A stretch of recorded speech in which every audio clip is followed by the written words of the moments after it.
Happy Thursday, everybody.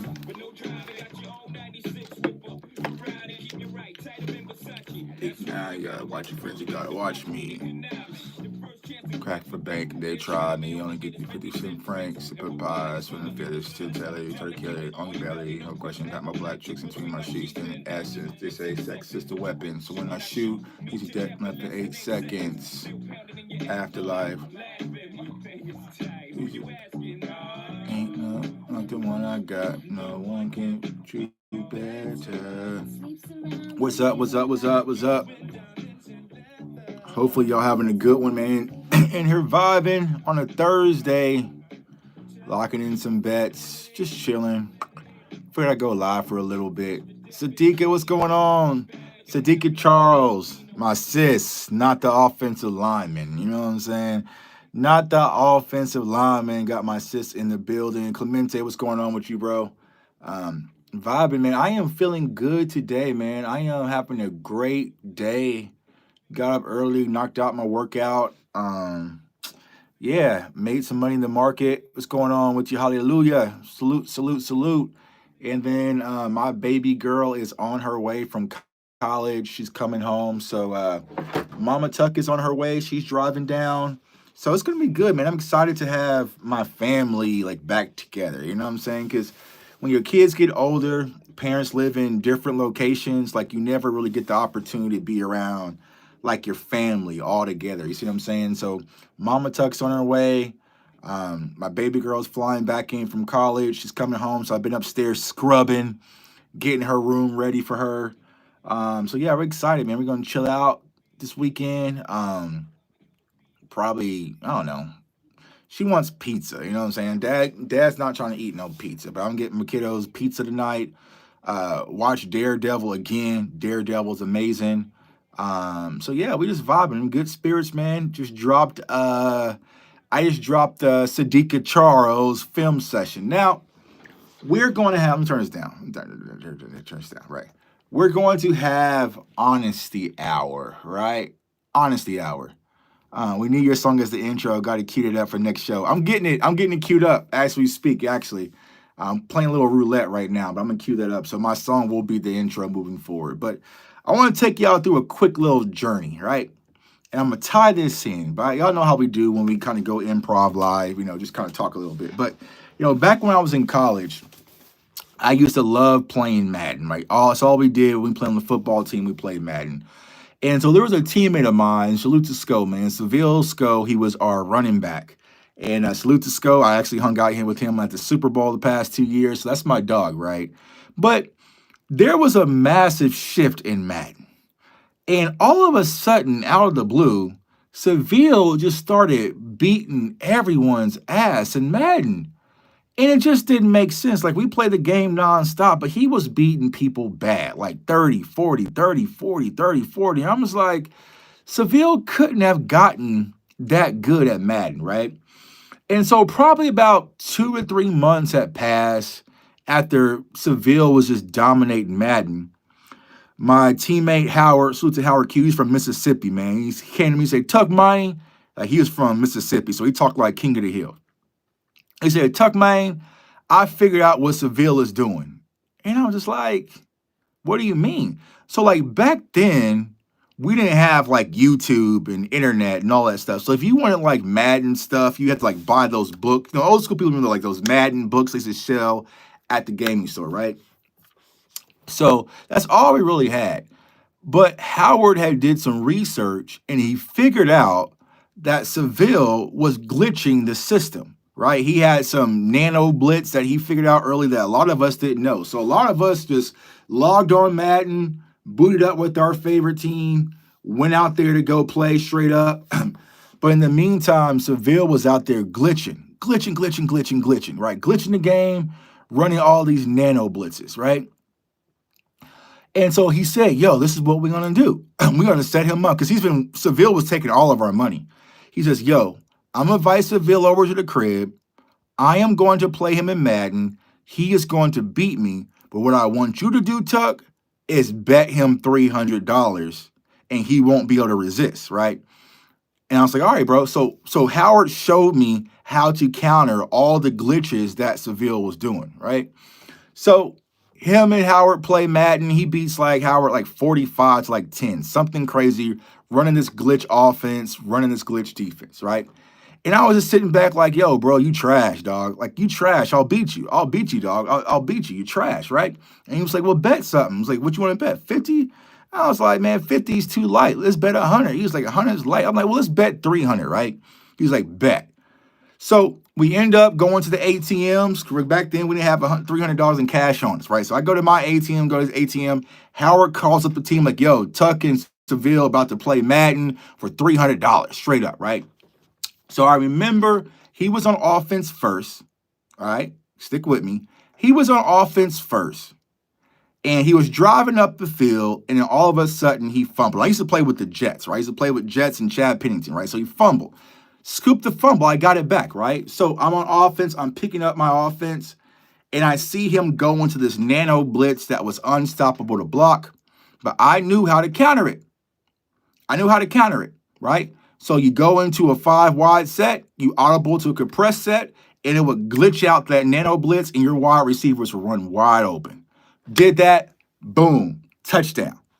You know what I'm saying? Touchdown, Chad Pennington, touchdown, right?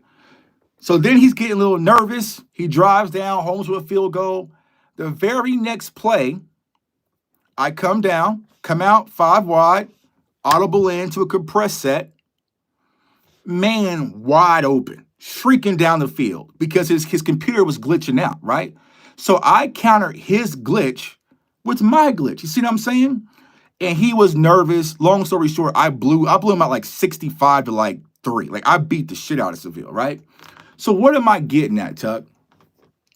Some of you have saw the film breakdown I did, right? And salute to you guys, because y'all are smart. This is why I love the community, right? A lot of people are like, yo, Tuck, you said that Sadiqa Charles should get fans excited, but the film session says there's nothing to really be excited about.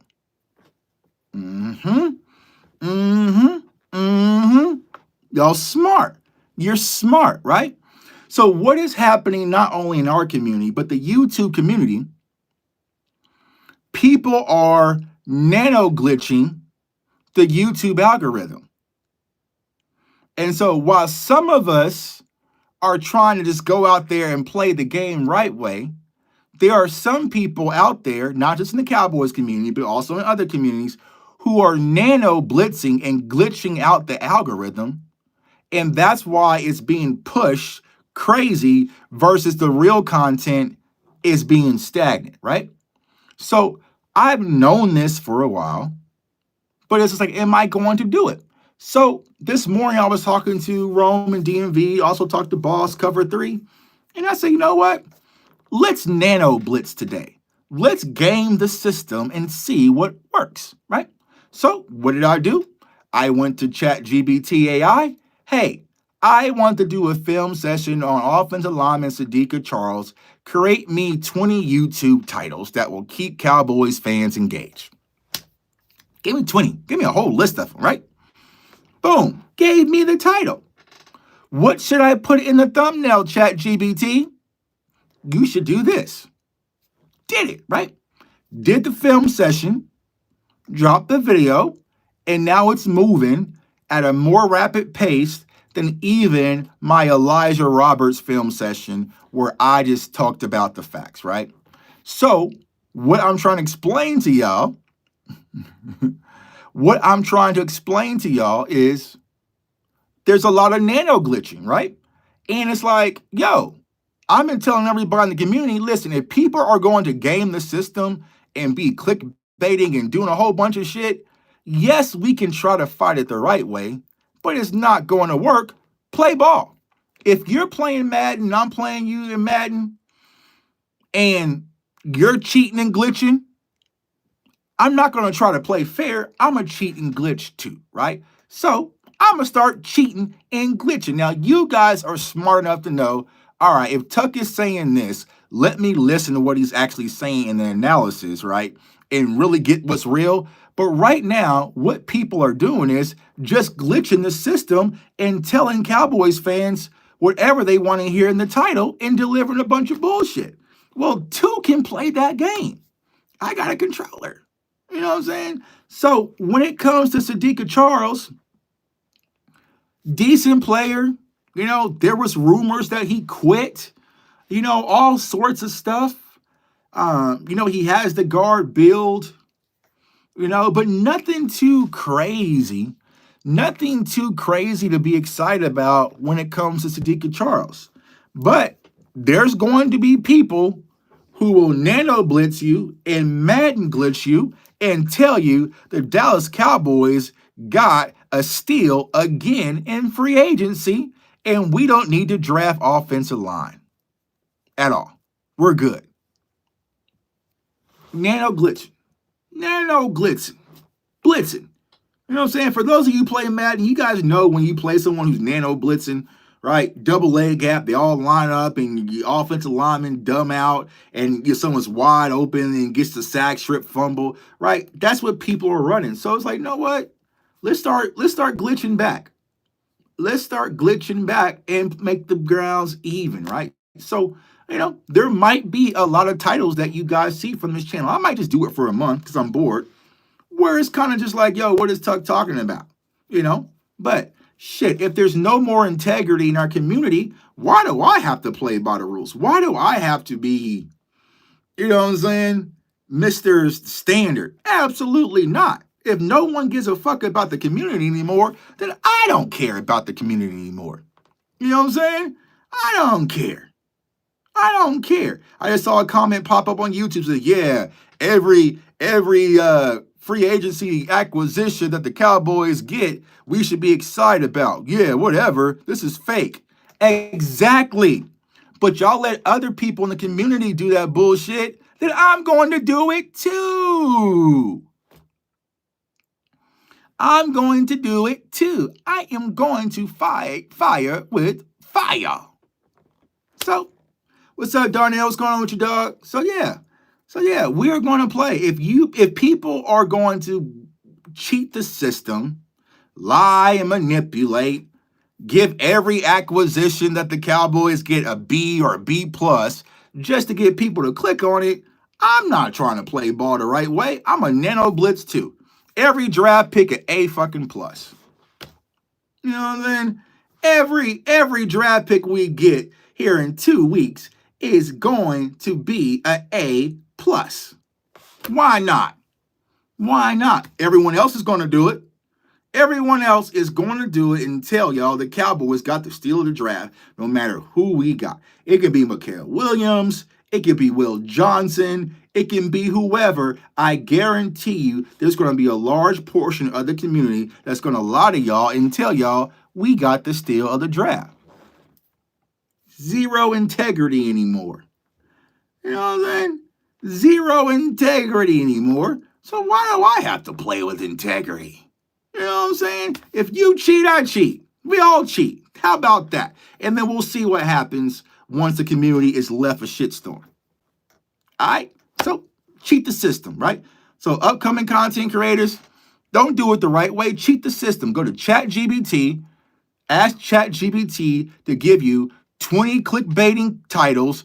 Copy and paste one of those. Put them on your YouTube channel and just prosper, right? Don't you see like some people have the same type of things in every title, right? Every fan must see this.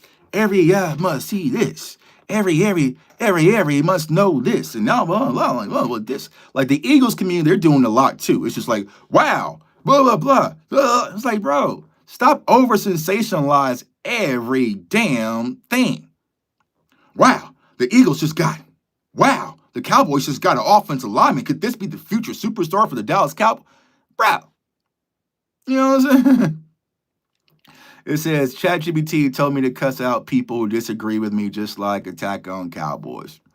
Then follow ChatGPT. We all working for the algorithm. Algorithm. What did they say? What was his name in Space Jam 2? Algorithm? That's who y'all employers are. That's our employers, right? You know what I'm saying? We all work for algorithm. Says, I know good content when I hear it, Co-World. Yeah, you do, but not a lot of people do. Not a lot of people do. Not a lot of people do, right? Y'all remember last summer when I posted this hat? No, this is not his hat. This was a customized hat from Code Word. They wanted to do a partnership. I don't know, not yet. You know what I'm saying? So this is not on the merch store, but possibly they could be, but we'll see. We never got back to ties because I didn't like the deal that they were offering. So up and coming content creators never take a affiliate deal. That means if I sell hats to through their website, then I get a percentage. Absolutely not. I want a piece of that. You're not going to be able to put my brand on your hat and only give me a small percentage. We got to be 50-50 at least, bro. Um, so yeah, so it's just going to be cheat season, man, cheat code season. But yeah, that's where I'm at with it, and that's just how I'm rocking, man. If the community don't care, I don't care, and that's just how I'm moving forward. So yeah, go to Chat GBT, get the titles, copy and paste it, put something wow on the thumbnail, and prosper. If everybody want to be lazy, I'm being fucking lazy. I'm playing roulette. All right, so Matthew Golden visit the Dallas Cowboys, right? So we talked about the 30 visits. There was 2 additional 30 visits that were added on after we did our show on Monday. That was Matthew Golden and I think Mexican is straight. So they can let's see, Mexican's cool. Yeah, he's not gonna bring no drama here. He's cool. So Matthew Golden and Amon Mimbu was brought in as 30 visits. So they were brought in as 30 visits. So I want to ask you guys this question because I was talking to Boss about this. All right. Do you, as a Cowboy fan, want a wide receiver because you believe that these wide receivers are the best of the best? Or you just wanting a wide receiver because you feel like we just need one because we haven't taken care of the position? So go ahead and answer that question. So let me know, do you guys want a receiver because you feel like these receivers are elite? Or do you feel like you want a wide receiver just because we just need one?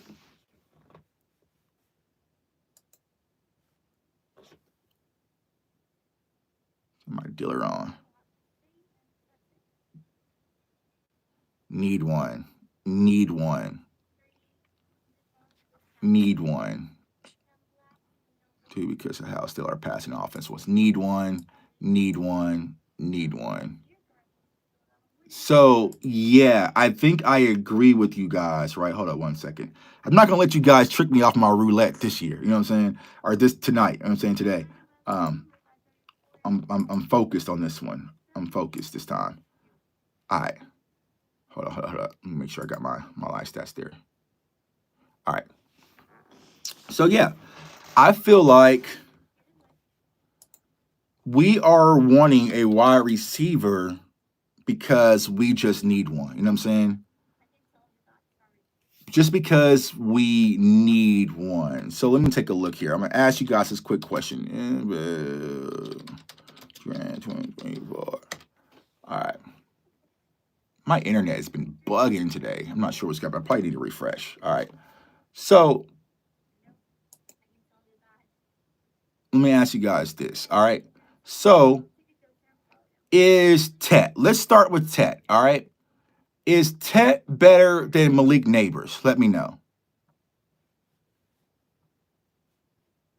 Would you guys rank Tet above Malik Neighbors? No. I see no. No. No. No. He's not far from Neighbors. All right. So would you guys say that Tet is better than Rome and Dunze?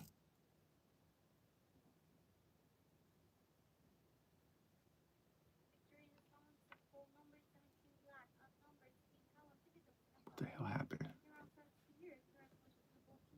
All right. Better than Rome?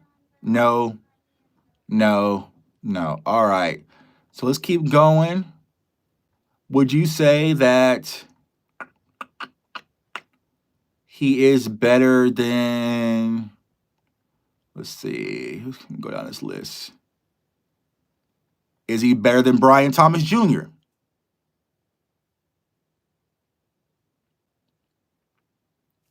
No, no, no. Damn, I'm getting cooked. No. All right, let me get off this. I'm not liking her because she is cooking me right now. No. Hell no. No. Okay. Is he better than Xavier Worthy?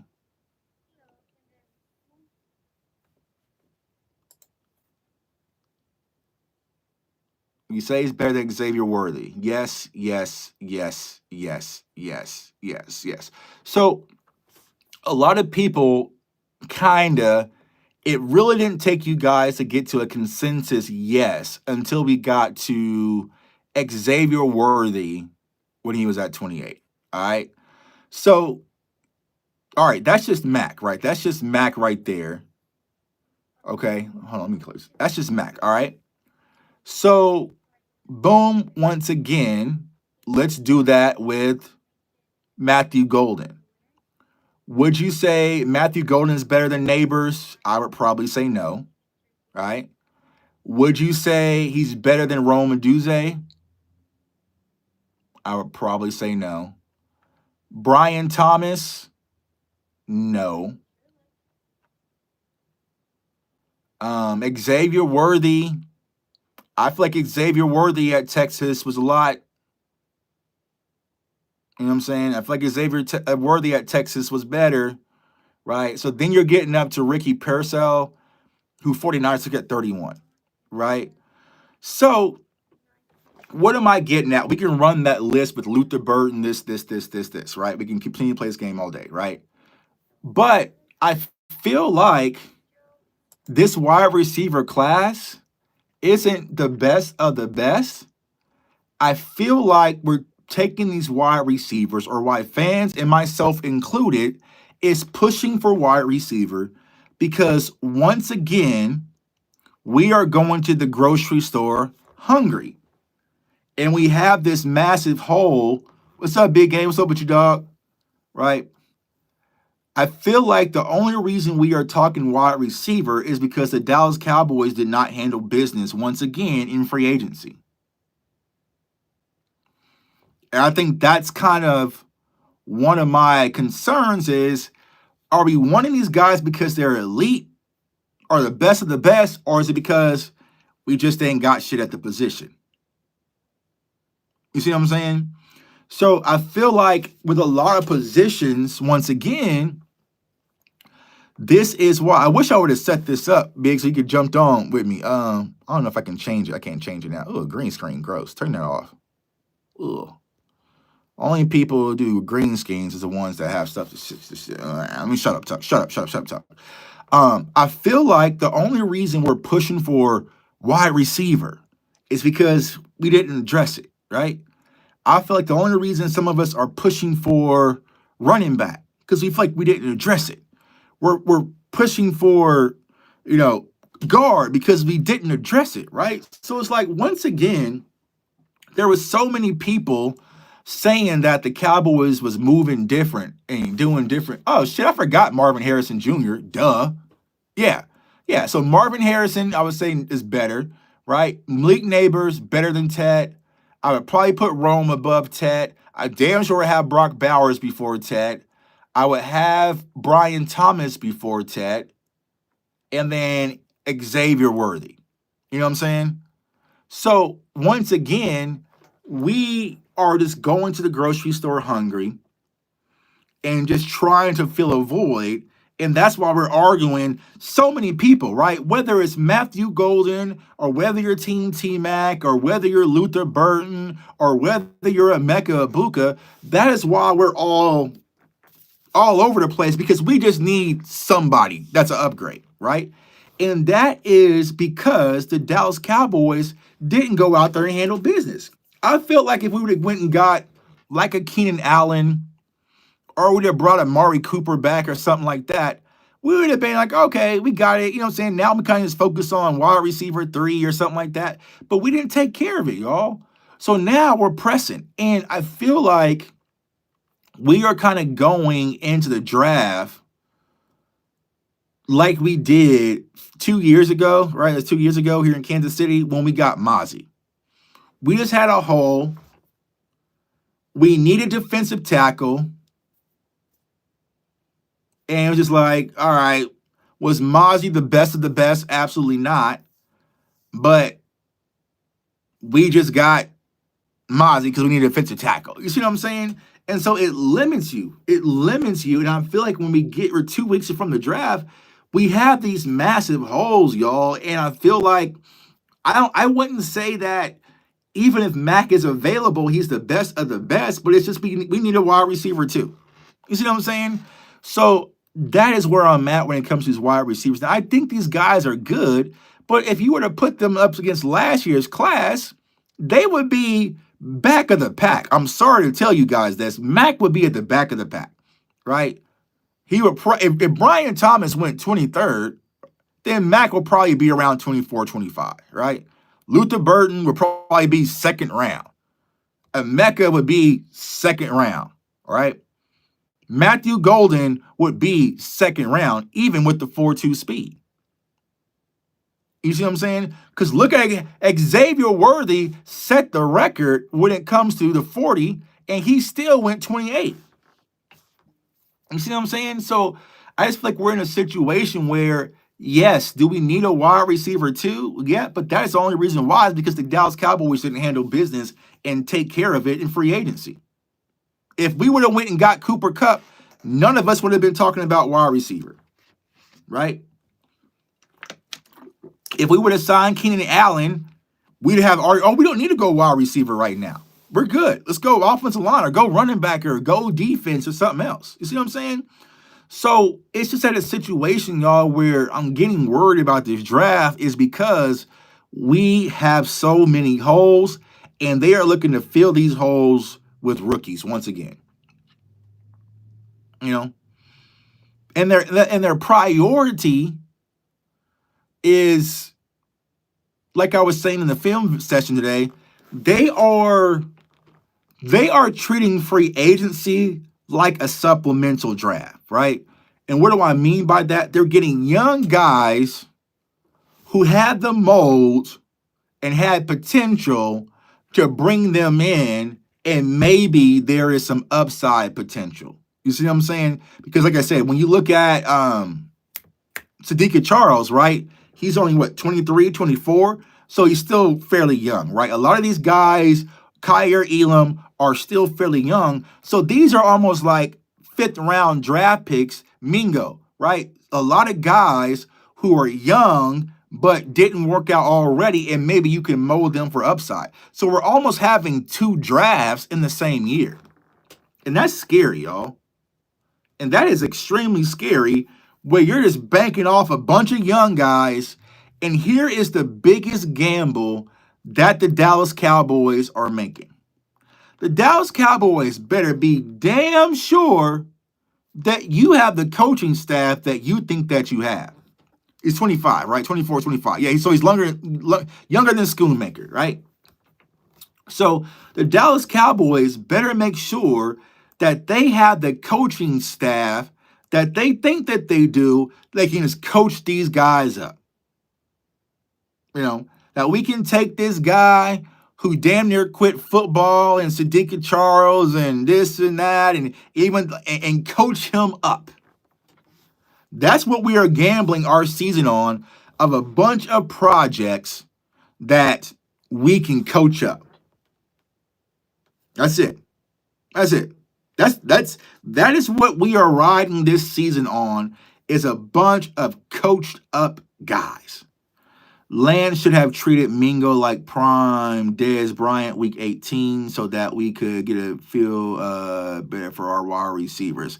That wasn't Lance's job, bro. Lance was fighting for his job in career. You know what I'm saying? Trey Lance got his first start in his career in 3 years. He's not focusing on feeding no damn Mingo. Hell no. His whole focus was putting the best film up there so he can get his value up and get another job. You know what I'm saying? What's up, my dog Rome CFT in the building active this week, bro? It's the only way, dog. It's the only way. I'm telling everybody, bro. We got a bunch of people out there Madden glitching the system when it comes to YouTube. We can play the same game. We can glitch. I got some free time on my hands to glitch the system. You know what I'm saying? What's up, Sin City? So yeah, I just feel like that's what they did, right? It's just like they have a bunch of young guys who fit the mold, and that you're banking on your new coaching staff to coach these guys up. And here's my concern with that. When you're a brand new coaching staff and you're coming in defensively, your third coaching staff in 3 years, I don't have time to coach up Peyton Turner. I got to get Micah going. You know what I'm saying? I don't have time to coach up Peyton Turner, bro. I got to get Micah going involved. You know what I'm saying? I got to get Osa going. I got to get Diggs back on track when I get him healthy. I got to get Deron Bland right. I got to get the main guys, Maris Leofau, familiar with the defense and the play calling. Like, I got to focus on these guys, Sam Williams, Marshawn Nealon. I don't have time to worry about developing Peyton Turner, bro. This is a brand new defense in 3 years. You know what I'm saying? So it's like when you were getting all these developed guys, who the hell is going to develop them? I just got here. I just got here 2 weeks ago. You know what I'm saying? But I'm supposed to spend my focus and put Kyer Elam under my wing and make sure that I'm developing him as a player. He might not got time to develop, bro. Like on Friday, you see what happened to the last 2 security guards, right? You see what happened to the last 2 defensive coordinators. You know what I'm saying? I ain't got time. I got to make sure I have job security if I'm Matt Eberflus. So that is my concern. We are going into this draft, into this season, hoping and praying that this new coaching staff can take all these Will McClay gems and turn them into diamonds. That's a huge risk. That is a huge risk. It is a huge risk. It's a massive risk. To be banking possibly your left guard or right guard position on Brock Hoffman, which I like Brock. He's a cool dude, right? Brock Hoffman or Sadiqa Charles. That's your dice roll. Left tackle, God knows what can happen at left tackle. That's your dice roll. Not bringing in veteran one techs. So who's your dice roll at one tech? Mozzie again? You going to play Solomon Thomas and slide him inside? Yeah, that's the coach's job to develop each player, though. Yeah, when you're comfortable. When you're comfortable, but the number one priority is to get the defense on track. I said, sis, you playing guard for the boys this year? Yes, sis is playing for the Cowboys. She's playing right guard. You know what I'm saying? But your number one priority is going to get the defense back up and running. The majority of the reps are going to go to your veteran guys. Dante Fowler, Sam Williams, the Peyton Turners, bro. We'll worry about that later. You know what I'm saying? We'll worry about that later. I ain't trying to get him right, bro. You know what I'm saying? So that is where I'm at. It's like I think the Cowboys won. They failed once again, Austin. I know some people who like to play the Madden glitch game and glitch you guys out are going to say, oh, the Cowboys killed it in free agency. The Cowboys killed it in free agency. You guys are just being negative. I get the Madden glitch. Run the nano blitz, bro. Run double A, got mug. You know what I'm saying? Glitch out my offensive line and come off the edge untouched. I get that, right? But our free agency, bro, was very lackluster. It was very lackluster. Very lackluster. We have Cowboys fans are hanging their hats on Jack Sanborn, who I hope is a phenomenal player. I think he's probably a great guy, a special teams guy to kind of come in and take over the reins. I was talking to Boss about this and what is happening in our community right now. It's a opioid crisis. Opioids, you know what I'm saying? They talk about opioids, right? Stay away from opioids. But there's a opioid crisis going on in our community where there's people who are standing outside in these corners, in these dark alleys of the Cowboys community, and they are pushing P of opioid. Opioid. What you need, dog? Hey, bro. Hey, T-Dub, bro. T-Dub, bro. You down the season, bro? Man, don't be down the season, bro. I got something. I got something to make you feel good, bro. Hey, dog. I got this Jack Sanborn. You know what I'm saying? Take a little hit of that Jack Sanborn, bro. You're gonna be feeling good. Take a little hit of this, dog. You're gonna be straight. Say, dog.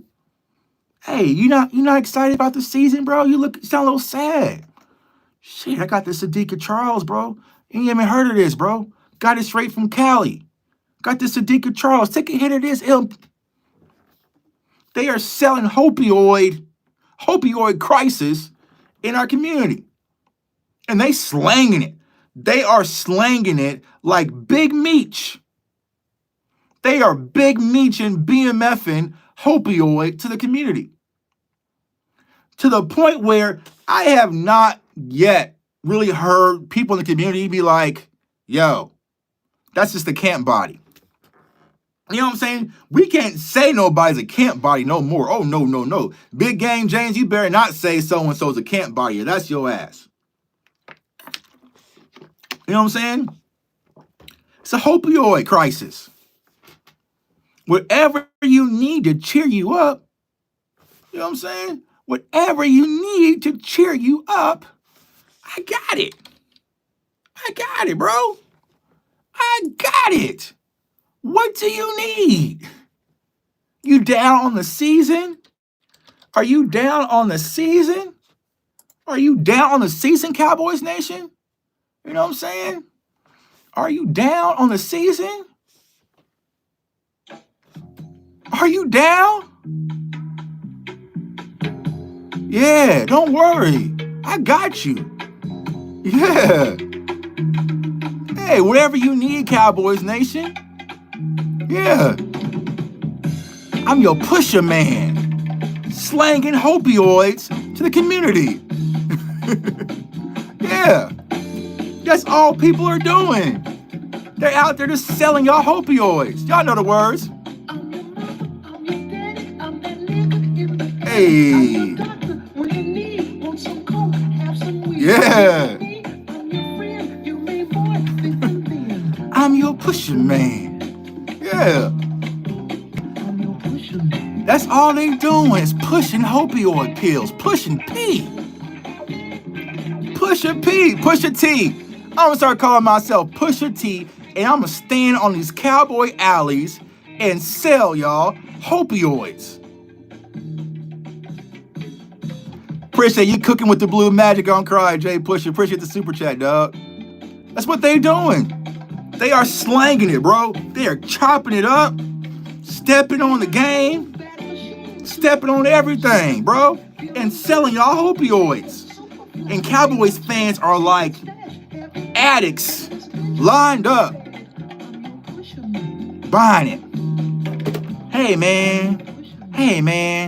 I know Jack Sanborn really ain't played much, and he's been a special teamer, but I think he might be the Luke Kuechly. Got any more of that? Eyes red and bugged out off these opioids. You see what I'm saying? Foaming for the mouth for it, bro. Foaming at the mouth for it. And whatever you need, somebody will sell it to you. If you down and out, I'm guarantee you, bro, after this draft in 2 weeks, the blocks is going to be flooded. It's going to be bundles of opioids flooding the Cowboys community. Everybody's going to be strung out. How? He wasn't Luke Kuechly in Chicago. I don't know, Terrence, but I pushed it. I saw someone say he reminds me of Luke Kuechly and Brian Urlacher.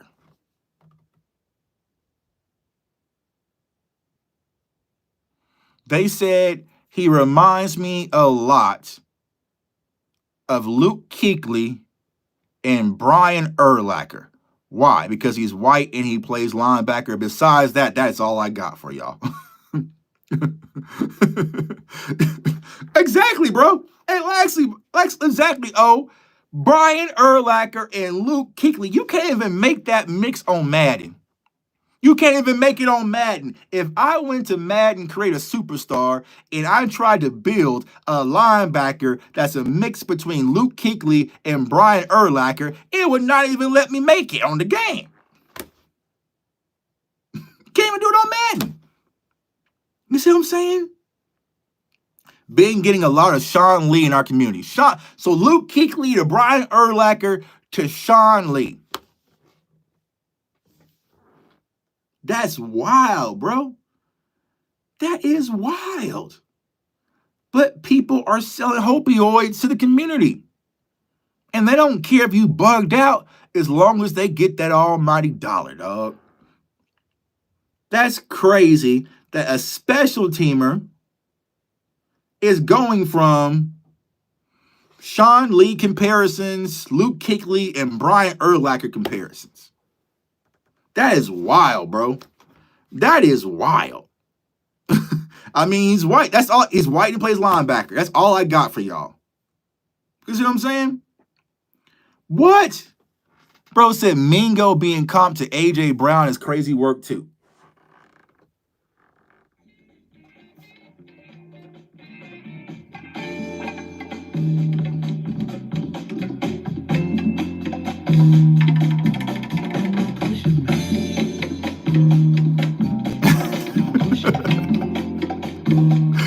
They out there pushing P, bro. Opioids.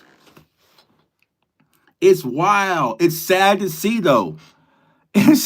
Mingo's nowhere on A.J. Brown's level ever. Only thing, he's a wide receiver that went to Ole Miss. That's it. Sanborn's a white linebacker, and Mingo is a wide receiver that went to Ole Miss.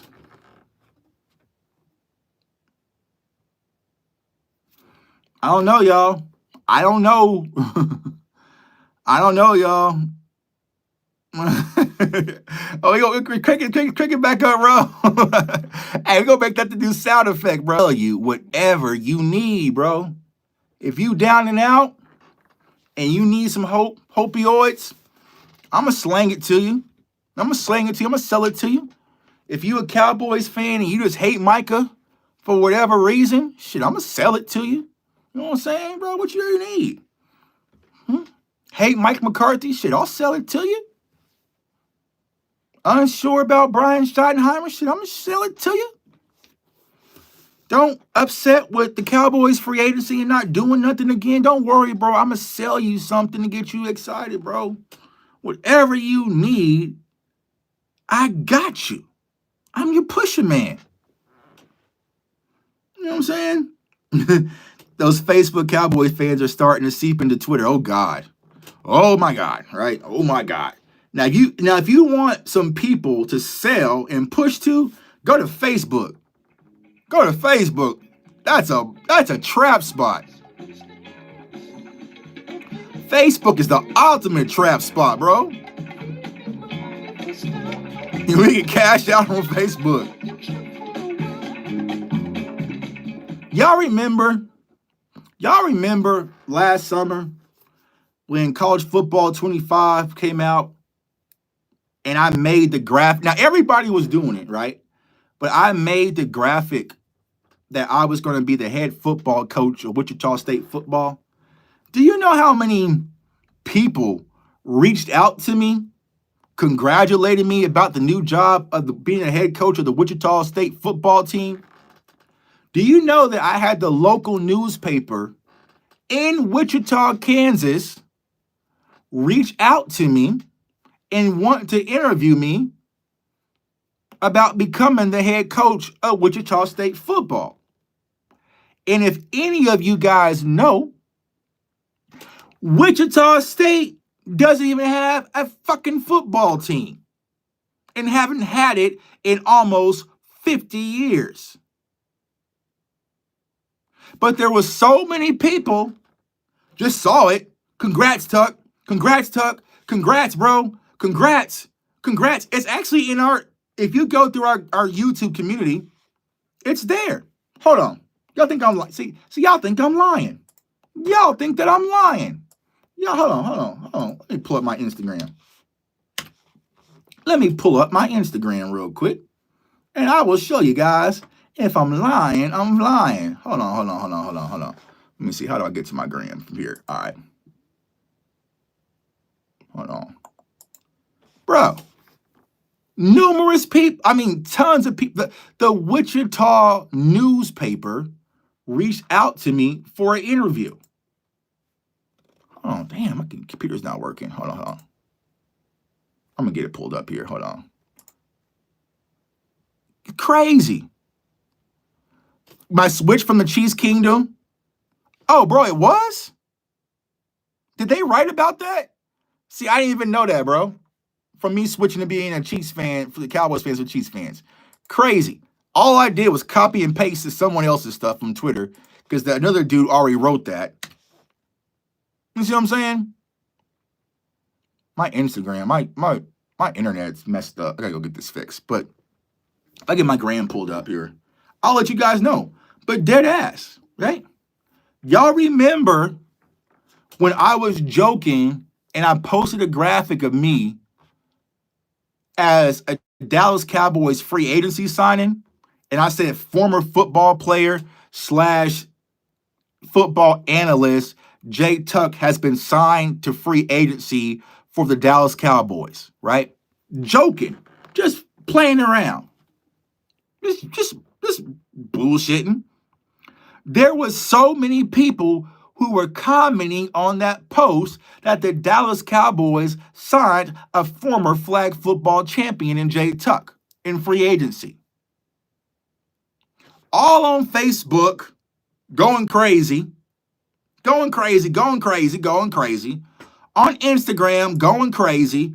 How could we sign someone who's a flag football champion? How could we do that? I'm sick of this team. And guess what? Even with that, of me making a random graphic of me joking around saying I was a former flag football champion that just signed with the Dallas Cowboys, there was fans. Just give him a chance, y'all. He was a champion. We could use some champion experience in Dallas. Let's see what this guy has first before you guys start doubting him. You guys never know. I trust the Cowboys. I trust their scouts. I trust Will McClay, and Will McClay I trust. You know what I'm saying? Crazy. Just give him a chance. He was a flag football champion. He was a champion for a reason. Let's see what he can do. So that is how easy Cowboys fans can be manipulated. And I was talking to Boss about this, right? And you know what? I owe Stephen A. Smith an apology.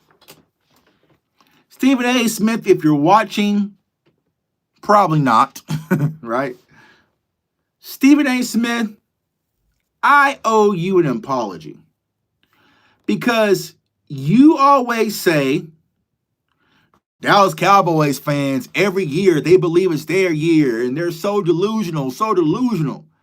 And I'm always, hell nah, no, we not.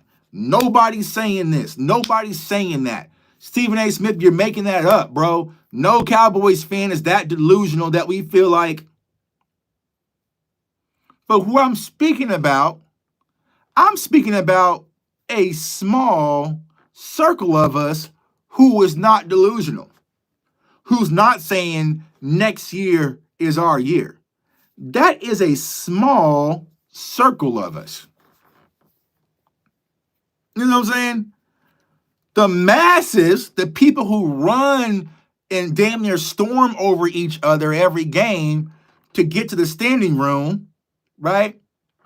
Those are the people who just believe, just to believe, just to believe. So Jerry doesn't have to focus on us, right? Who cares? Who cares? When you have massives, no matter what, will just believe and they will trample each other to get into that stadium. Salute to my dog, Professor O. Nico, Rowdy, Jerry, Steven, Four Horsemen, the Apocalypse, man. Rowdy gave up his number, bro. What else do you want from my man, Rowdy? You know what I'm saying? What else do you want from Rowdy? You know what I'm saying? But running over each other, sitting down outside, lined up, so soon as the doors open, they can trample over each other to get a glimpse of the Cowboys.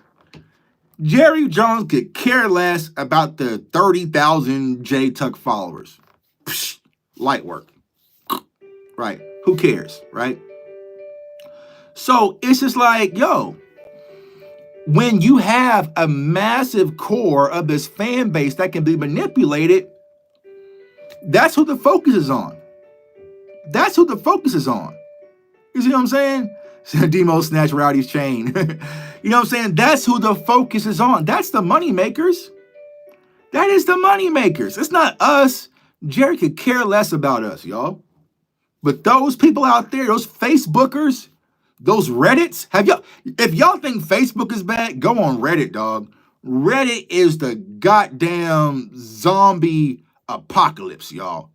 It's zombie beware. I remember one time I went into Reddit, just kind of like say what's up to people because someone talked about a video of mine. I'm like, okay, well, I'll post in Reddit, kind of chilling.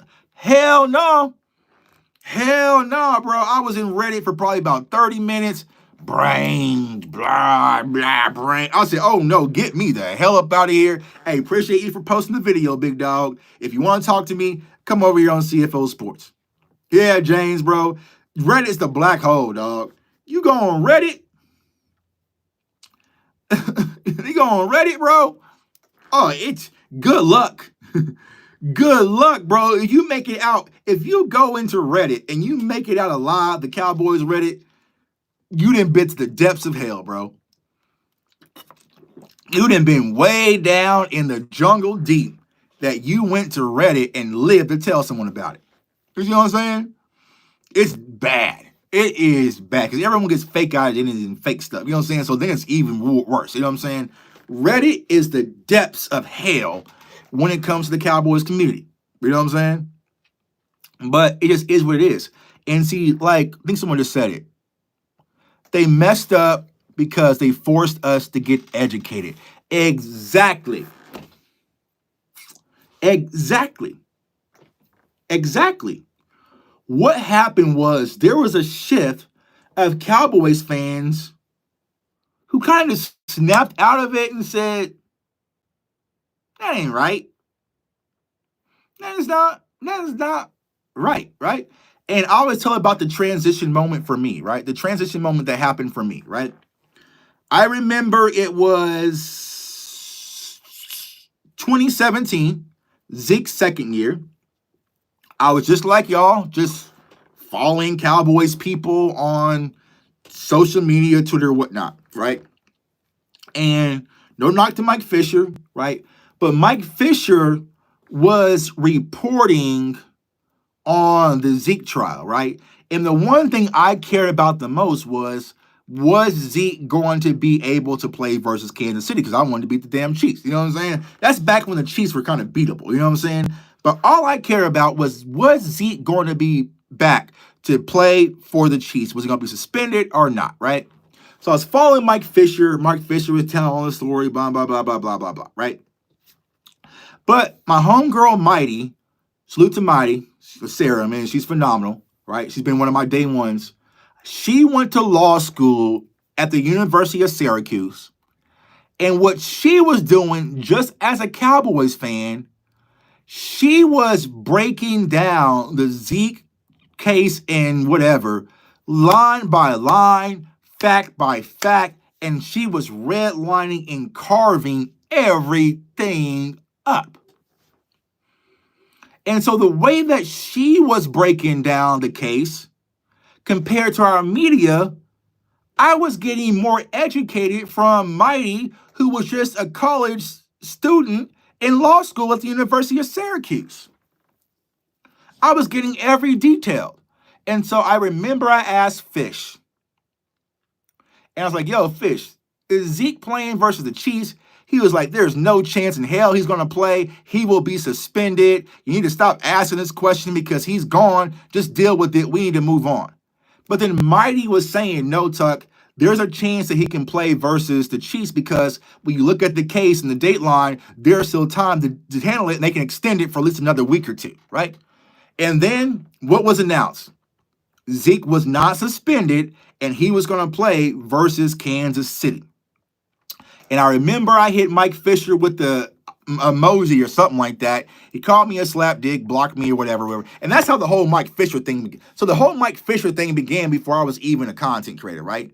But from that time, I learned, yo, there's a fan out here who is just as educated, if not more, on this situation. And they are covering this better than our local media.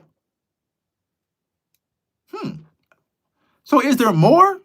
There has to be more, right? Then that's what led me to the Patrick Nosey Walker, right? Patrick Nosey Walker, you guys see him, DallasCowboys.com right now. Patrick Nosey Walker was just a blogger who had his own little blog website, but he was very scientific, doing the same stuff he is doing now, but way back then. And so Nosey always had the facts and this and that. So I would read Nosey's blogs to get my updates on what's really going on with the Cowboys. You see what I'm saying? So then that's when I started to think, okay, maybe these people don't give the full story. Now, granted, in 2020, when I started this, I had no idea the YouTube space even worked. I mean, I kind of followed Shango, but Shango was the only person I knew about it. But then once I started watching Sky, it was like in the late night hype and Big Game James and Law, I was like, oh, the shit that I'm getting over here is uncomparable to the shit I'm getting over there. I don't need to tune into this every day on my way to work when I can watch the late night hype and learn about Daryl Worley. I could watch film with them. I could go to the draft with Vach. Like I could get this more in-depth information about the team that I love over here. I don't care about the high level stuff, right? The high level, surface level stuff, the Dax, the you know what I'm saying, the Zeeks and the Dez, like that's high level stuff, right? But the real in-depth, the layers and stuff, I was getting that over here. You know what I'm saying? So for me, it was a pivotal moment in what we do in this community. And it's like, yo, I want to maintain that, but it's been lost, right? It's been lost a little bit, right? Can we get it back? Maybe, possibly, probably not, because the YouTube algorithm is so broken, it doesn't care. But that's what this is all about. That's the reason why I do what I do. I want you guys to know about Kendall Paul, right?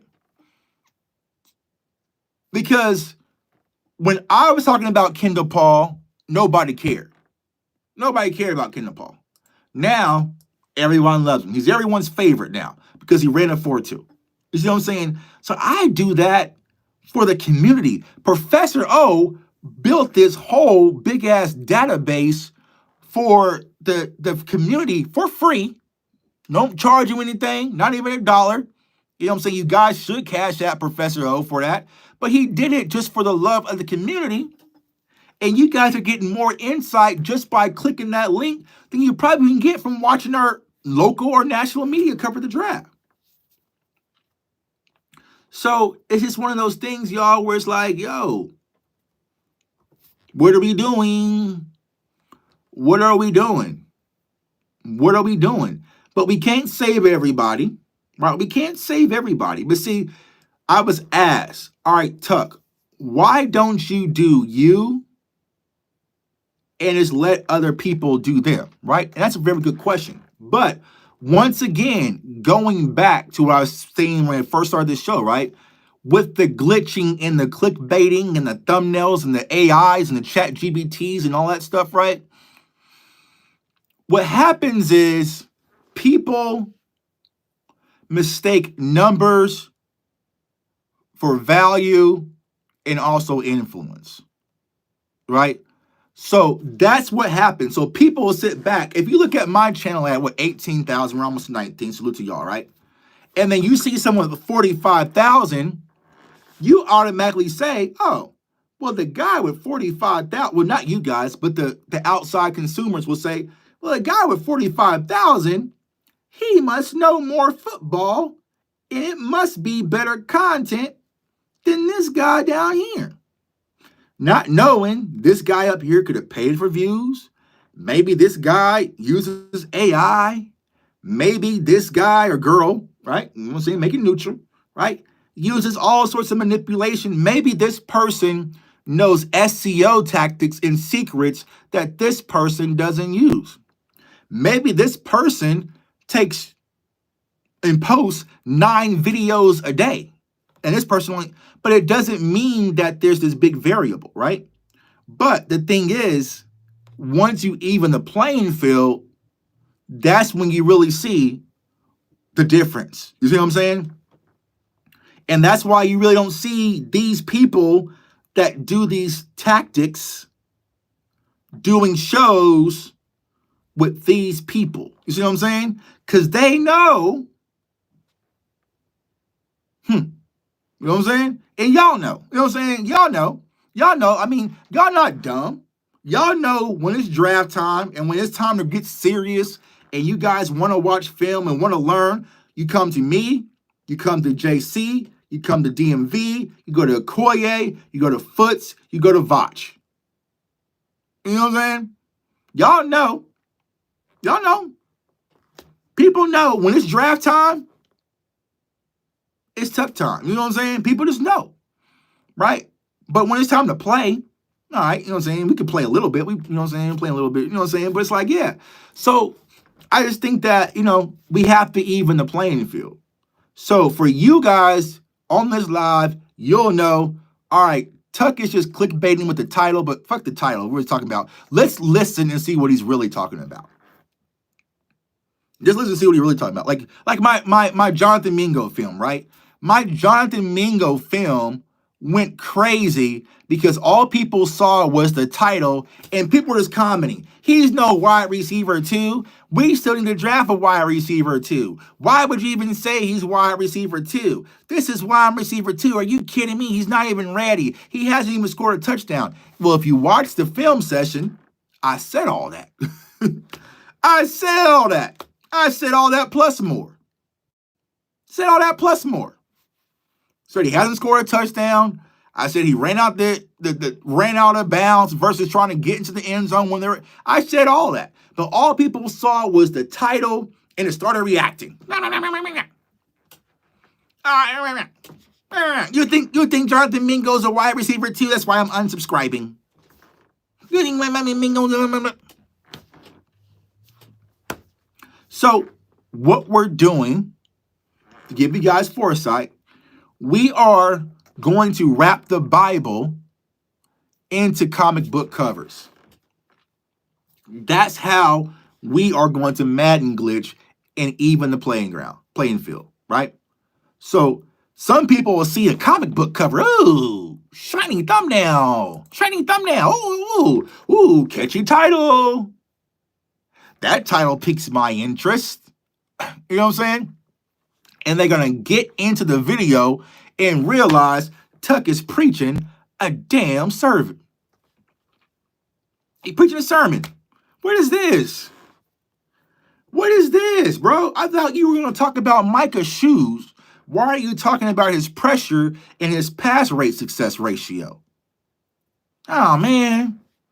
But since you're in here, since you got this Bible in your hand, let's turn to Ephesians. You know what I'm saying? Let's turn. Well, since you thought it was a comic book, right? You thought it was something comical. But since I have you here, let me preach you the word.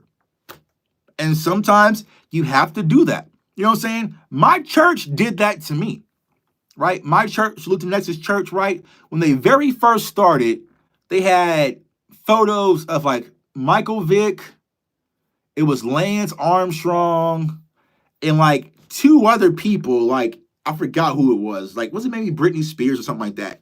Out on the windows of the church, right? Lance Armstrong, Michael Vick. I want to say somebody, I think Britney Spears was one of them, and somebody else, right? And it just said, God forgives, God forgives, God forgives, right? And so what was the very first thing I saw was, yeah, Michael Vick on their church windows. You know what I'm saying? So driving past that church numerous times, right? Numerous times going to work, I'm going to go see what's going on inside this church. What are they talking about? You know what I'm saying? And I went inside that church, and from the moment I walked inside that church, I loved it. That comic book of Michael Vick and Lance Armstrong, it brought me in. You see what I'm saying?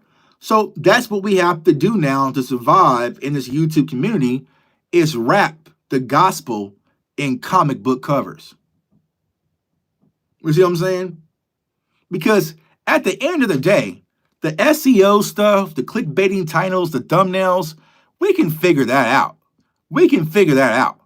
But what people can't figure out is the sauce. You see what I'm saying? So if we can figure out that, you know, I can figure out SEO. All I have to do is watch a few YouTube videos on it, which I already have, right? Figure out SEO. There's all sorts of scores and like tools that'll do shit for you. Even if you go on YouTube, right? It'll give you a suggestion of your title. You know what I'm saying? Like, there's so much shit now, right? That stuff's the easy part.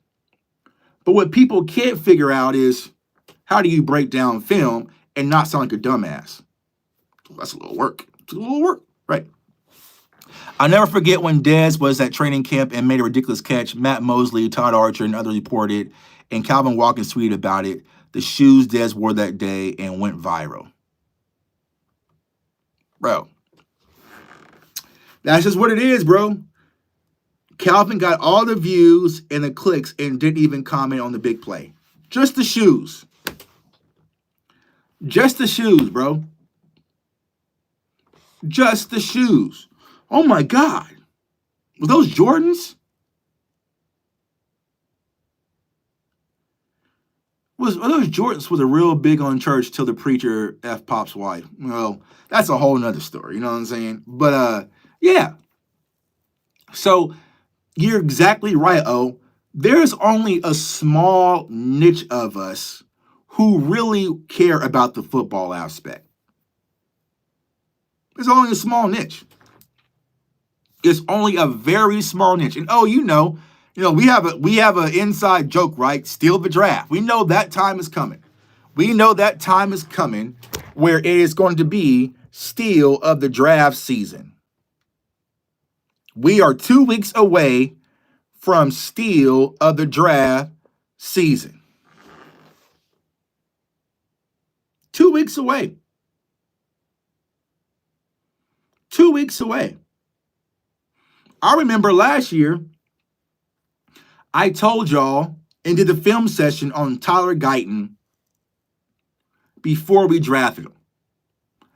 Talked about his good upsides, talked about his flaws, talked about I would take him at right tackle, at left I would be a little concerned. right? Typical stuff. The same thing I do with every film session. We draft Tyler Guyton, and what happens? Tuck is being negative. Tuck doesn't like Tyler Guyton. Tuck is being negative. This is why I don't follow Tuck. This is why I don't follow Tuck. This is why I don't follow him. He's always being negative. He's being negative.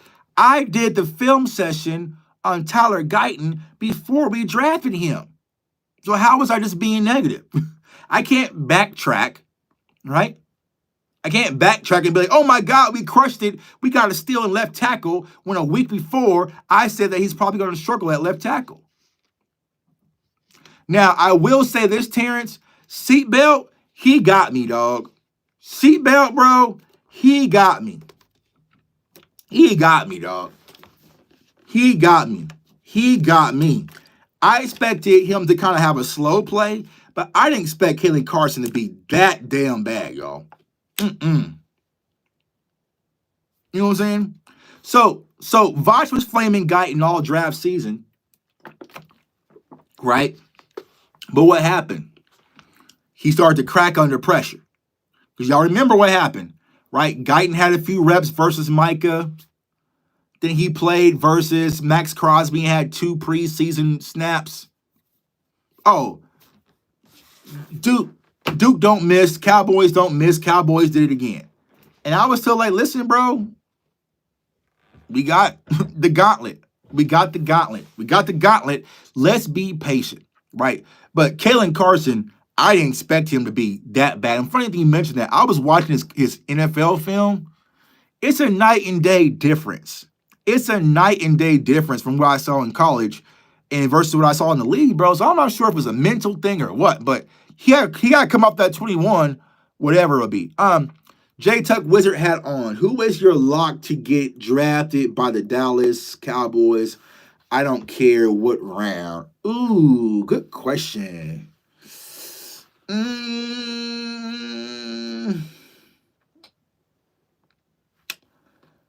I want to say Cameron Williams.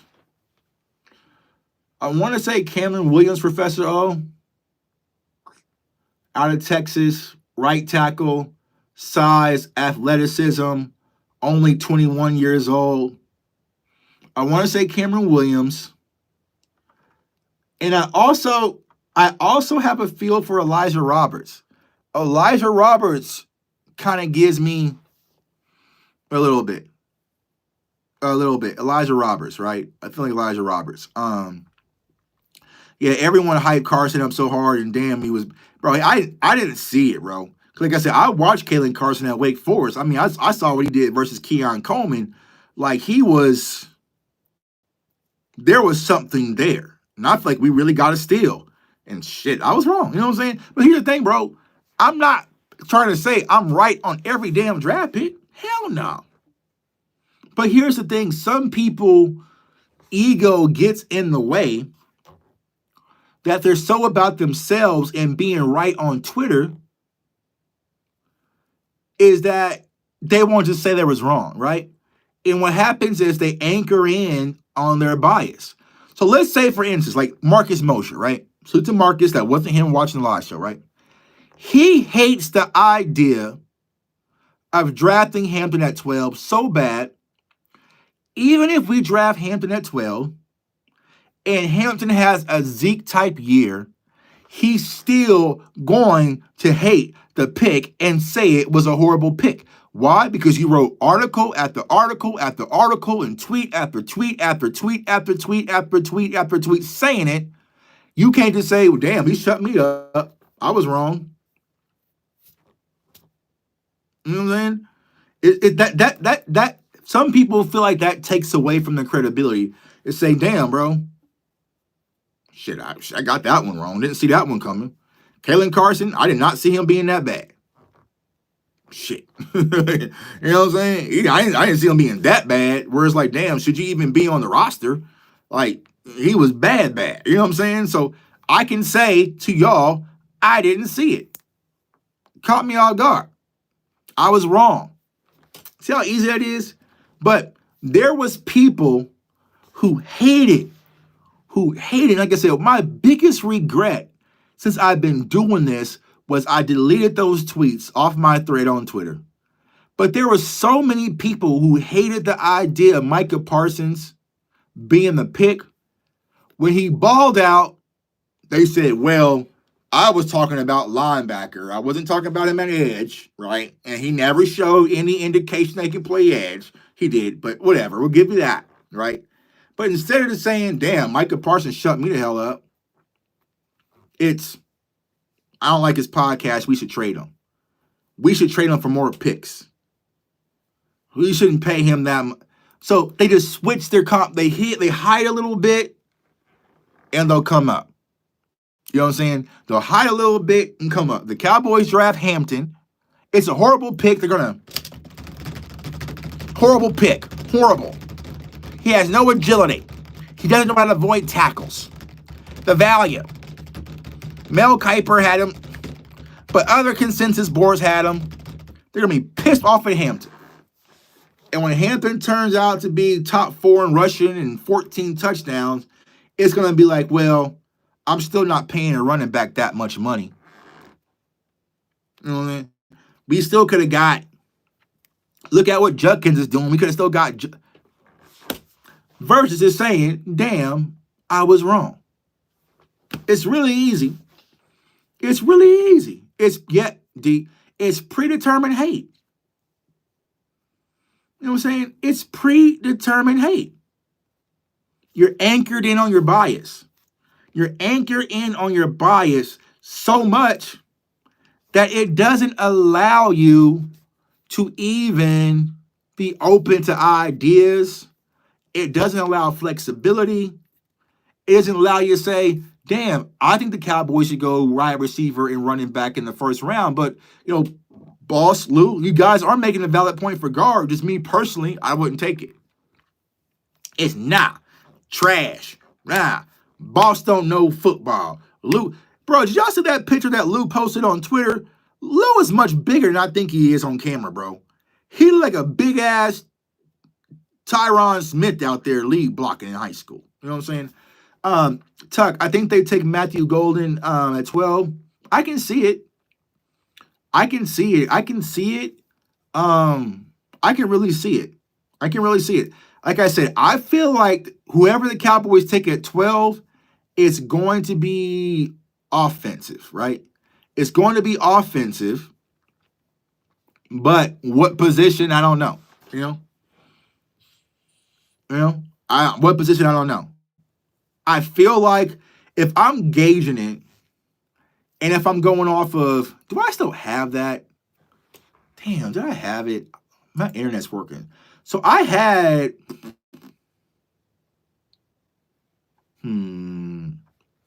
I'll have to look in my files, but I had a copy from the Academy of how NFL teams set up their draft boards. I'll have to look and see if I still have it. You know what I'm saying? Damn, do I still have it or not? Probably not. So yeah. Todd, what is wrong with my computer, bro? What is going on? I'm not feeling this right now. Something's up. All right. But anyways, so, but yeah, there's a certain way that, they set up their boards and everything. So it'd be interesting to see how the Cowboys do that. Let's see. Do I still have this up? No, I do not. I do not have it up. But what I do have, this is a good idea for you guys that want to learn to watch film, right? So this is kind of how, let me take this off this tripod, or take this off, charger off. Right, so it kind of teaches you how to watch film, right? So this is the quarterback position. So how you go through your progression, step 1 to 2 to 3 to 4 to 5. So you want to look at the pre-snap processing, the setup mechanics, post-snap processing, decision-making, throw mechanics, arm accuracy, poise, extended plays, right? So it kind of walks you through this process of when you're scouting quarterbacks. So when you guys are watching film, this is how you want to do it, right? So how is he pre-snap? What is his setup mechanics? What is his post-snap? Decision-making, throwing mechanics, arm accuracy, strength, poise, extended plays, right? So that's how you kind of do it from that standpoint. Then you want to do the cans and can nots. Let me show you. Let me see if my internet's working. I can show you guys something else real quick. Let's see. So let's do this. Let's see. Do I even have it? Launch point. So let's look at our boy, right? So I just did him. Sadiqa Charles. I will post it because fuck Twitter. I'll post it in our community tab on YouTube. So in the community tab, I'll post it and I'll just do that so you guys can look at that. So do that. So let's see, what else was I gonna do?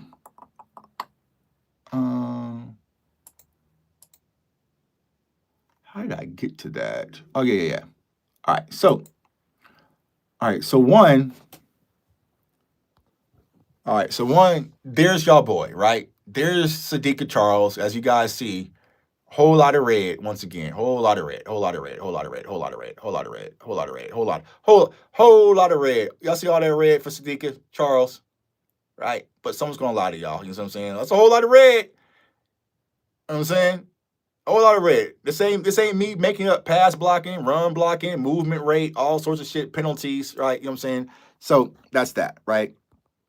But then what you can come and look at in this software, which I think is kind of dope, is, when you're writing reports, and I don't want to, show you guys this full report, but like this is how scouts would do it. So you do the things that you trust versus you don't trust, right? So how is he versus speed rushers, all sorts of stuff, right? So you have that versus power, crossface, twist game, double down, all sorts of stuff there. And then you'll see right here, this is what I was telling you guys the other day, where I was talking about it's on a scale of 1 to 7. So 1, poor, marginal, adequate, solid, good, very good, elite. So this is how they teach you to do it as a scout, right? So you'll rate it like, okay, jump set, angle set, vertical set, pad level, punch timing, placement. So a lot of it has him kind of like at 4. Like he's a solid player. It's kind of a rotational, right? So this kind of shows that, right? So when you're a scout, what you'll do is you'll come up here, you'll talk about the overviews, like, okay, what's the context of them? So it's kind of like, your story, right? Body type, right? Athletic ability, strengths, weaknesses, scheme fit, and then you'll do the projection. So that is how you kind of come up as like when you're scouting film for you guys who want to kind of like scout players and prospects, right? Kind of start that way, right? So start off, so-and-so was a junior. He led the ACC in catches and boom, boom, boom, boom, boom, whatnot. Body type, 6'4", 225, has long frame, long arms, stuff like that. Boom, boom, boom. Right. Athletic ability. That's when you're talking about, his movement, solid athletically, twitchy, whatever. Weaknesses, right, from a body standpoint, and scheme. So, so you kind of just do it that way. And that kind of just helps, right? Keep things like when you're scouting these players, if you really want to get in depth, y'all, the easiest thing I can tell you guys, and I didn't get this until until I did the scouting academy, right? Is that you want a system, right? My system was kind of all over the place. When I was talking to like Lewis Riddick and, Coach Martz, they were like, show me your system. And I was like, shit, I ain't got no system, coach. I kind of come in here and just do my thing. They're like, yeah, we're going to change that, right? So you want a system that makes it easy and concise, because they're saying when you're a real scout and you're up in the press box and you're scouting these players, you don't have a time to just be freestyling, writing notes and shit, because I have this, right? Ooh, shit. I have this old school shit, you know what I'm saying? So I'll come in here and I'll write notes and, all sorts of stuff, scheme, formations, all sorts of stuff and notes, but it's not organized, so it might be random. So if you're like, yo, Tuck, tell me about so and so, I'm flipping through 100 pages and shit. So like, yo, you want to make sure you have one concise way to scout, and that way it's the same for everything. That way it's not I'm doing DJ Giddens this way, but I'm doing Devin Neal that way. It's all the same sheet. It's process, size, weight, measurables, games watched, this, that, and it makes it so much easier. So, for you guys who want to try to do this at a much higher level, develop a process, and yeah, so that games that you're exposed to, all sorts of stuff, right? So, and then once you kind of get into it, man, it's just boom, boom, boom. So I can probably scout a prospect or a player. I would probably say like in 2 to 3 hours now. It used to be like days worth of work, but now with the softwares that I have, I can watch just their snaps, right? I used to be where I had to watch the entire game, watch a whole 2 hour game, and I'm sitting there bored and shit and, whatever, right? The old fashioned way. But now I can say, okay, if I want to watch Walter Nolan, let me see all of Walter Nolan's snaps from 3-Tech. Boom, software plays it. Let me see all of Walter Nolan's snaps from 1-Tech, right? And just play, you know what I'm saying? So then I can kind of go through line by line and get my notes up, get what I see. So it's a lot quicker, a lot more efficient. And that's like for the higher up guys. Like for the day 3 guys, I only did like 2 to 3 games. I didn't go too freaking crazy because one, nobody else is in the community. So why should I do it? You know what I'm saying? So I was telling Boss that I was like, yeah. So like the day 3 guys, some of them probably got to 3 games. Like the guys who are like the core for the Cowboys, like the Luther Burtons, the Max, the running backs, I was like 8, 9. Like I went heavy on I started early on running back. Running back was super early. So yeah, so that's it, man. That's kind of how I just kind of do my thing, man. It's like I said, y'all, I wanted to give you guys a heads up. Comic book covers on the Bible, it just is what it is. So I don't want you guys to be like, man, Tuck is tripping. Thoughts on Shamar Turner?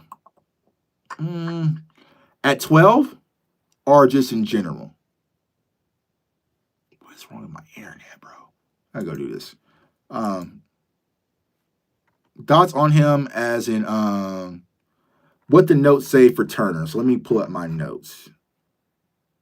Well, I'm having reload issues. Let me see. Now, this is a problem with digital, right? Because, you know what I'm saying? So your computer is doing shit right now where it's not working. You're getting a white screen. You know what I'm saying? Shit just ain't working. I don't know what the hell's going on with my internet. But overall, when it comes to Shamar Turner, like I like him as a prospect. I feel like he's not motorish enough for me. I like, you guys know, I like guys with motor. I just don't see consistent motor all the time with him. But a lot of the edge rushers are like that. Like there's a lot of guys who really don't. Okay, like so I say, okay, hell no at 12. Yeah, I just don't see, even with Shamar Stewart, even though he had the combine, right? And it doesn't jump, right? And I feel like when it came to just these edge rushers, not a lot of them really just jump for me. And I think that's where, yeah, Stewart. Yeah, you're talking about Stewart. Shamar Stewart, right? 6'5" out of Texas A&M. Turner was, wait, we're talking about Shamar Turner or Stewart? I'm confused now. Who's Shamar Turner? Shamar Stewart, right? We're talking about Shamar Stewart. Okay, I'm confused. Now you got me confused. All right, yeah, Shamar Stewart. Yeah, Shamar Stewart, out of ATM, Texas A&M, right? Overall, the motor in the combine, it jumped, right? He had a phenomenal combine. But when it comes to the field, yeah, I was like, that's like no Turner. I was like, Turner. I'm like, hold on. I thought he was saying, I was like confused, right? There is no Turner, right? Shamar Stewart, right? Overall, loved his combine. I don't know about Turner. I don't know who Turner is. I don't know. Stewart, right? So no. All right, we're not talking about Stewart, Rick. I don't know who Turner is. Oh, Shamar Stewart, the defensive tackle. It's a defensive tackle. Yeah, out of Texas A&M. All right, cool. That's what I'm saying. All right, cool. Shamar Turner, same school, defensive tackle, right? So Stewart is the edge rusher. Turner is the guy who has the more flexibility, right? Same school. Right, yeah. Shamar Stewart is the defensive tackle. No, Shamar Turner is defensive tackle. Shamar Stewart is the edge. All right, we're good. Yeah, I'm saying same team, same school. All right, cool, cool, cool. Yeah, when it came to Turner, the thing that I like about Turner, the DT, is that he gets pressure from the interior, right? He gets pressure from the interior. I would like to see him have more of a consistent motor, right? But he has that flexibility. When it comes to Turner, what did he officially weigh in at? He weighed in at, let's see, what did he weigh in at? Let me see. What was his official weight? 290. So more than likely he's going to be that three tech. So 290 kind of give you that three techish mold, but he can give you a little versatility. So, I feel like when it comes to Turner, Shamar Turner, you can get a player that kind of fills that Chauncey void, right? That Chauncey void.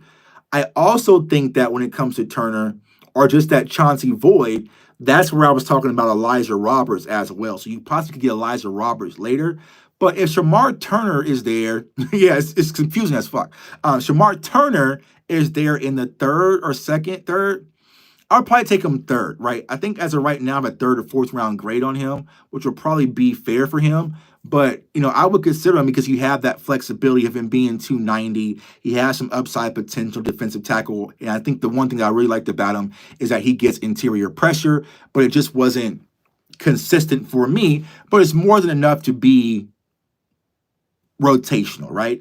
And that's the one thing I was saying when it comes to Eberflus, right? Eberflus, he comes from that Marinelli tree, right? He comes from that Marinelli tree. So hopefully he can put that battery in some of these defensive guys' back and kind of coach them up. Because that's the one thing I'll say about Rod Marinelli. He was going to get the most out of his D lineman.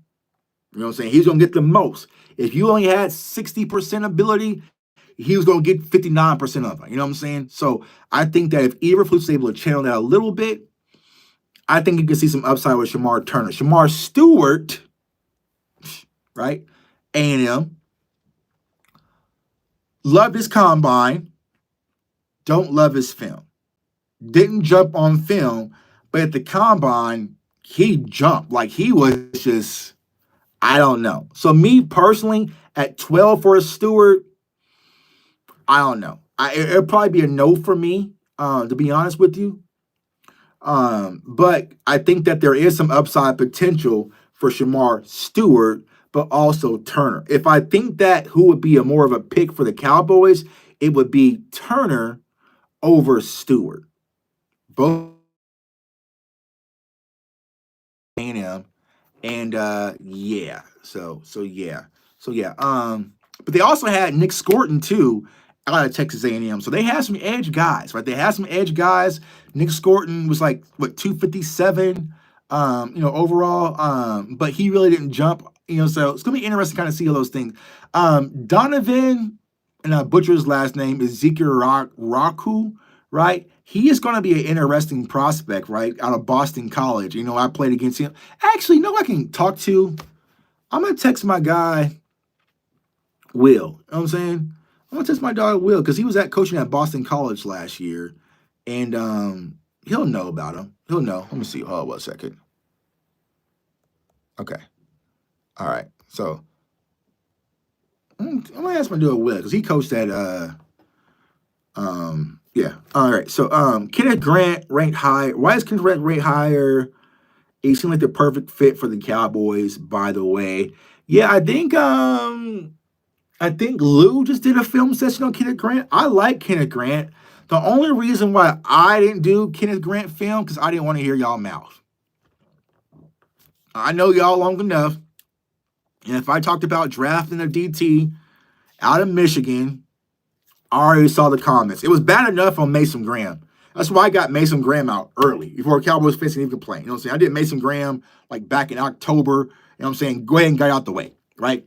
But Kenneth Grant, I can see arguably Kenneth Grant being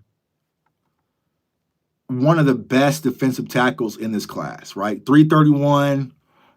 He has the measurable, has the size, has the versatility. Um, yeah, and I think that's where we are. See, I think that I don't know, y'all. I don't know the 12 thing. It's just it sucks, right? Because I felt like there was an early cluster of talent. Like I've been saying, the Travis Hunters, the Abdul Carters, keep the quarterbacks out. The Genties, the Mason Grahams, possibly the Will Campbells. I feel like, probably even Armand will probably go before 12. And then once you get to 12, it's like second tierish to me. It's like, you know what I'm saying? It's like second tierish to me at 12, right? Where everyone is kind of a crapshoot at that point, you know? You could, right?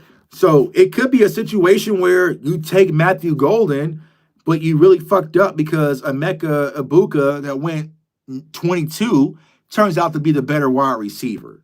So there's not a lot of clear separation when it comes to this draft class. Outside of like 6 players, there's a lot of touching tags. Like I can make the same argument for Walter Nolan that I can make for Derek Harmon, right? Or Kenneth Grant. So if you can make or even Darius Alexander. So it's not like, oh my God, it's a home run pick. And if you don't get this prospect or else, those guys are probably going to be within the top 6 to 7 range.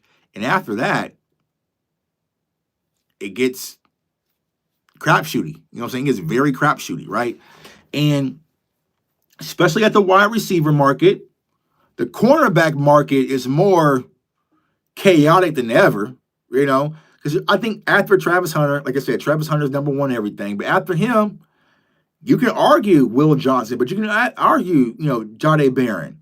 You can argue maybe Benjamin Morrison could be a second round steal, or Trey Amos, or Azariah Thomas, or Darian Porter. So it's not like it's this guy at the cornerback position at 12, and then there's everybody. It's like they're all kind of right around here, and so you're really going to have to lean on your scouting department. You're really going to have to work this year. There's no really slam dunks outside that say the top 8. I'm saying outside the top 8, there's no really slam dunkish outside of that. Because like I was telling, that says the boss on the show, or I said it, maybe it was on the phone. I forget. We talk so much. I talked to Rome and DMV and Boss and other people so much on the phone. I'm like, did I say this on the show, or did I say this like on the phone? All right.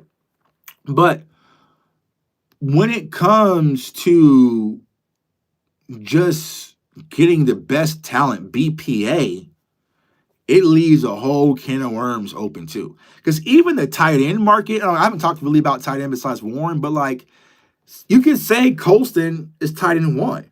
But I can also make an argument that Elijah Arroyo is tight end number 1 too, but he had the injuries. Or you can use Harold Fannin, or maybe even Mason Taylor. So there's not really a lot of guys that can separate themselves from the class. Linebacker market is the same exact thing. You have Jalen Walker, Jahad Campbell, who had the injury at the combine, and then Carson Swaysinger and Demetrius Knight, Chris Paul Jr., it's too tight. You know what I'm saying? It's too tight when it comes to this core. I said, even with the wide receivers, y'all, it's flavor of ice cream.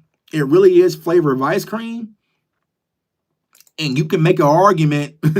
You can make an argument for anybody. If you say, Tuck, I don't like Ted, I got Golden as my number 1 wide receiver. I don't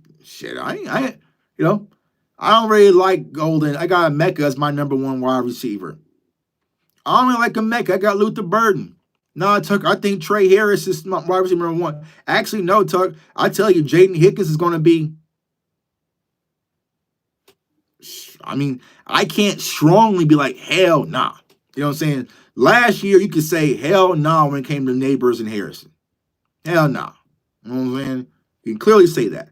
Right now, it's just throw it in the bag. You know what I'm saying?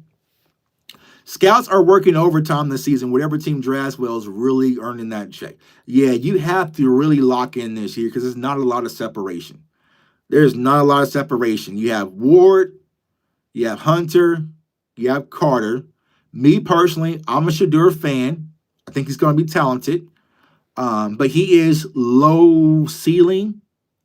I think Cam Ward is high ceiling, right? So it depends on what you leave.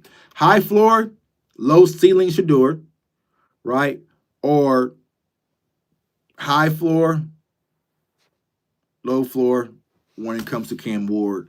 Cam Ward, and then like I said, even though Mason Graham's probably going to go top 10, I'm not a massive Mason Graham fan. Like, I think he's talented, but I don't think he's just like, oh my God, you got to have him.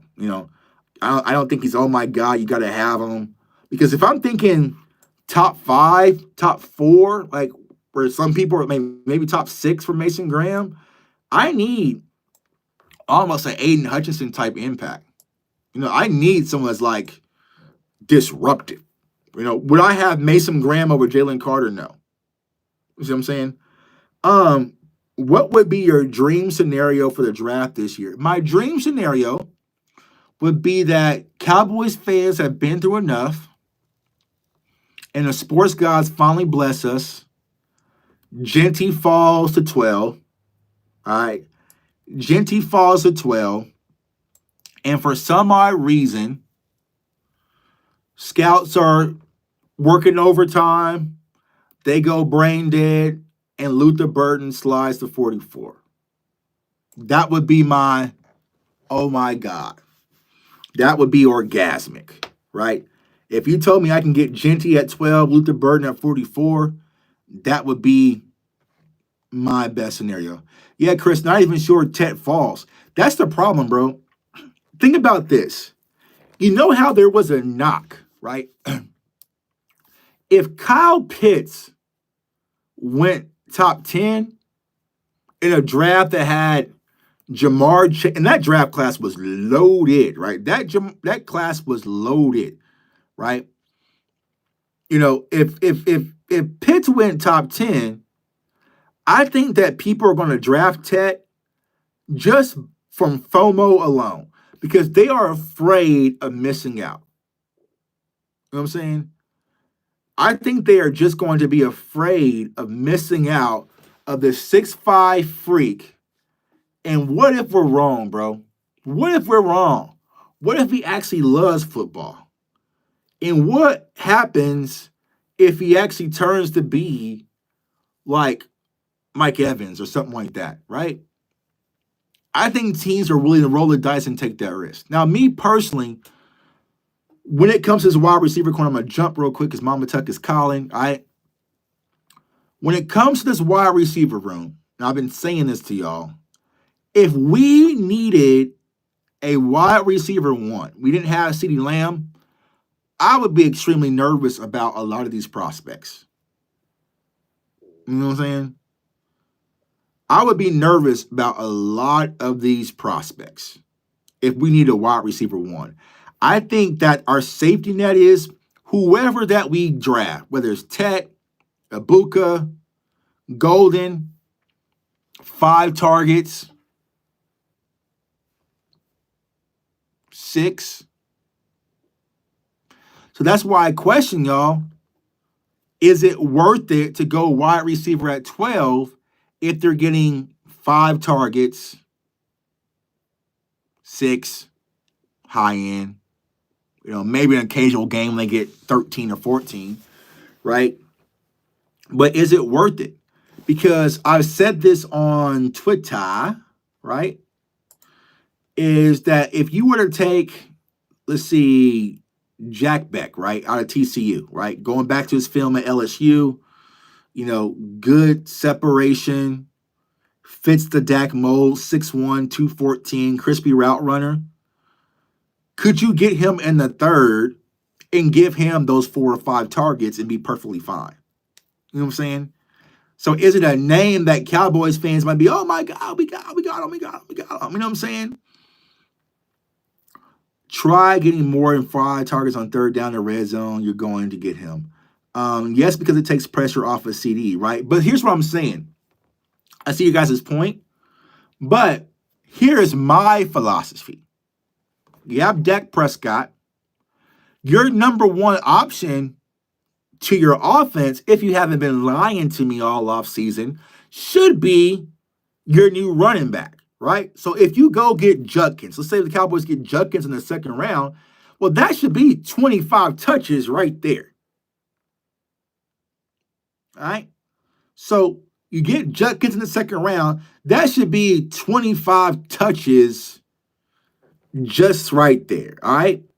Then you have CeeDee Lamb. CD, you're going to want the volume to be 8 to 10, right? 8 to 10 at least. You know what I'm saying? At least for CD because you made him one of the highest paid. So you literally want 8 to 10, 8 up, right? Then I still think the Cowboys are high on Jake Ferguson. So then you got those touches. So let's say 4 touches for Ferg in the middle of the field, 4 to 5. So 25, 10, 4. How much is wide receiver 2 really going to get? You see what I'm saying?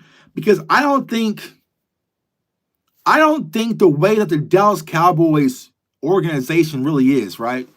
Let's say we draft Golden. What would happen and what would the fan base say?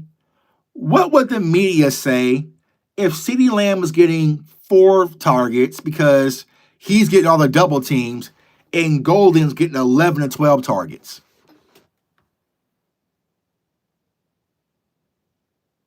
Y'all know they'll start that. Well, we can move on from CD and not pay him as much money because I think Golden's really aren't. They'll start that dumb shit, right? But will the Joneses allow that? So since the Joneses have just paid CeeDee Lamb, he's going to get force fed. Rightfully so. He damn sure better be, right? 88. So how much opportunity is our wide receiver 2 really going to get? You know? So that's the, you know what I'm saying? So that's what I'm kind of thinking. The priority offensively should be our running back, our new running back, right? Don't. I like him. Don't take me out there in the season. Don't take me to the season with Javonte Williams and Miles Sanders. Don't do that to us. We've been through enough. Don't do that to us. But if you got, let's take Hampton out of it. Let's say you got Caleb Johnson. That should be 20 and up at least. Caleb Johnson needs about 20 touches a game. And that's not even talking about swing passes, screen game, you know, little Texas routes here and there. That's not even talking about the passing game. I'm talking about just carries. So it's just like, yo, it would be nice if the Dallas Cowboys, speaking of which, gave that away Amari Cooper and didn't even keep it. Yeah, exactly. If you would have signed Amari Cooper back, you'll be cool giving Amari Cooper a cool little 6 or 7 targets. You know? But if you go wide receiver in the first round at 12, bro, he at least has to be 7 and up. So he has to become our priority pretty much over Jake Ferguson. You see what I'm saying? He has to become priority over Jake Ferguson. He has to. Because you can't have a Matthew Golden who you drafted at 12 and he's getting 4 targets. Let's see what Smitty gets. Let's see.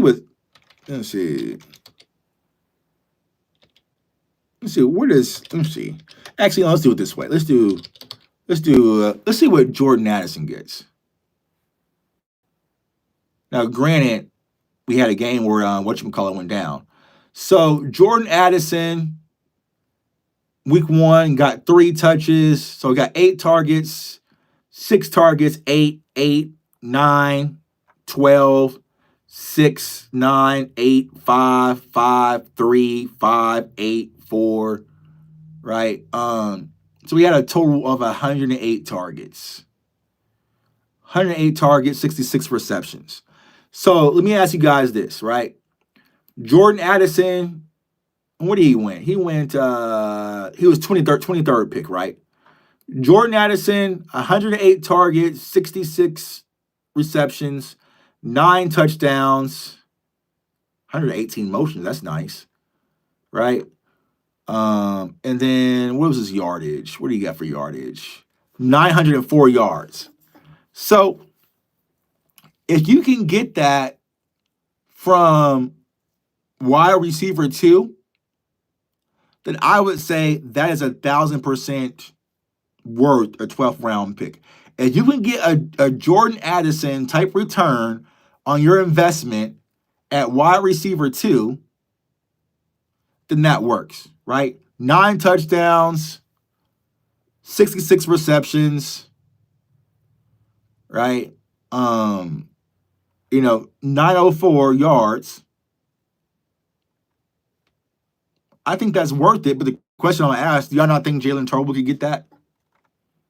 I mean, so let's see. Okay, so Tolbert, so he had 66 receptions, 9 touchdowns, 904. Tolbert had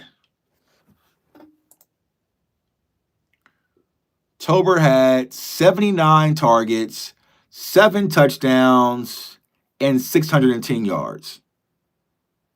You know what I'm saying?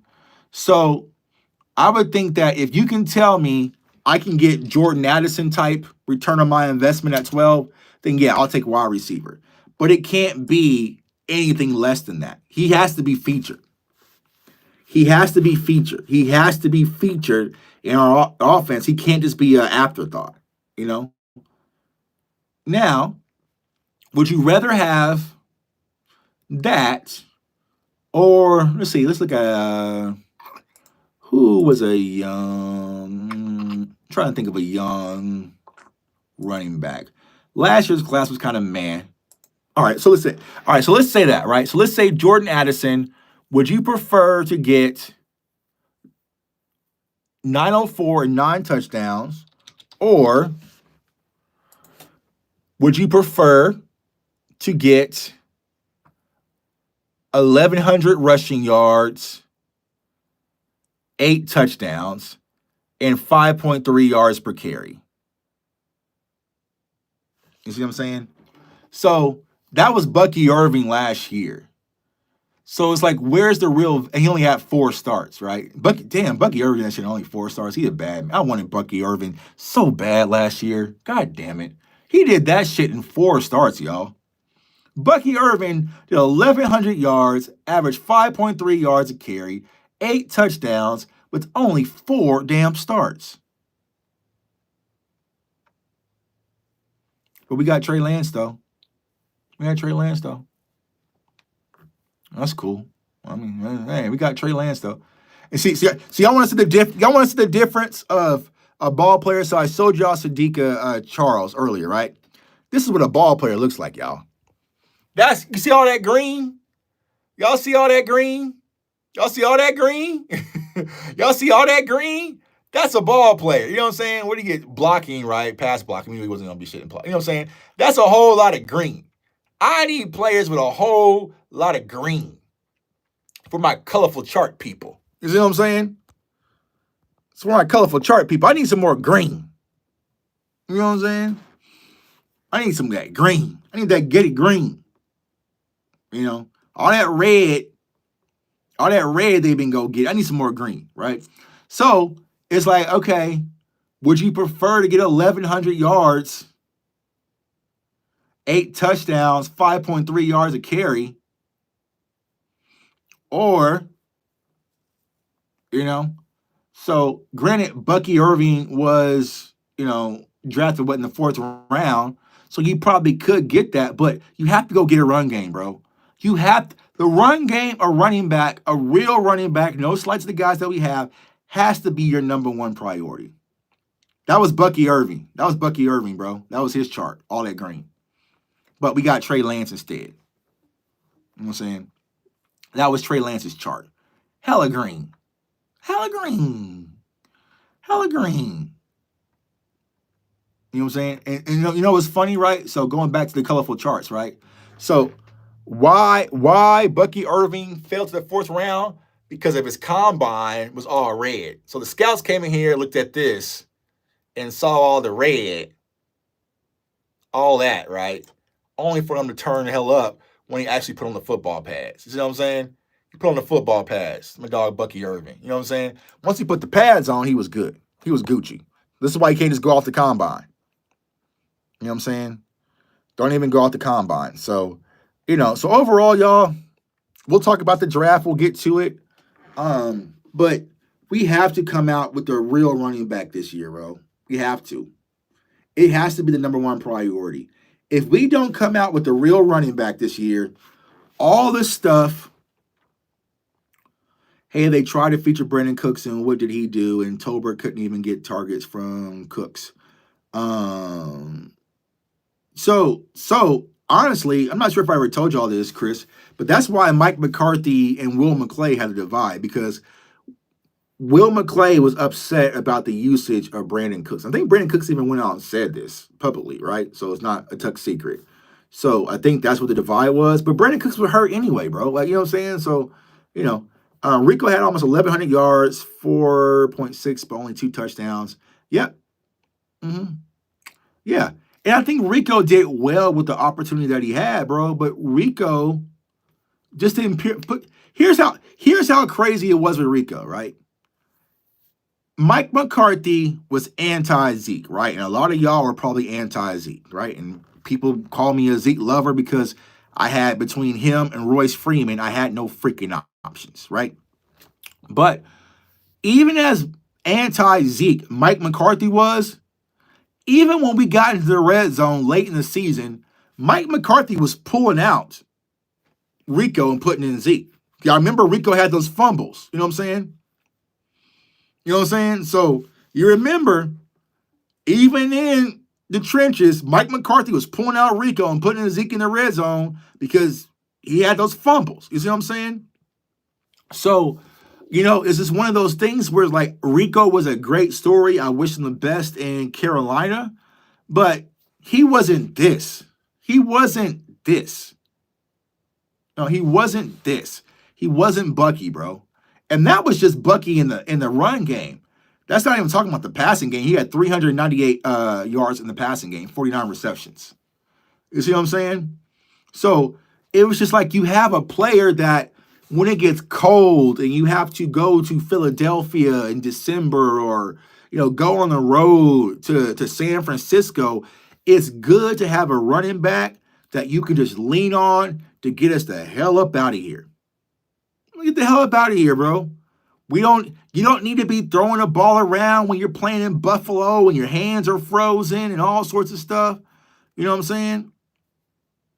Yeah. You know what I'm saying? You need a running back that you can lean on.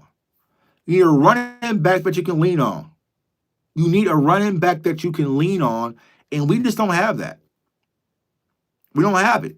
Now, maybe Javonte Williams or Miles Sanders can be a part of a duo or a tandem, but we still need that piece.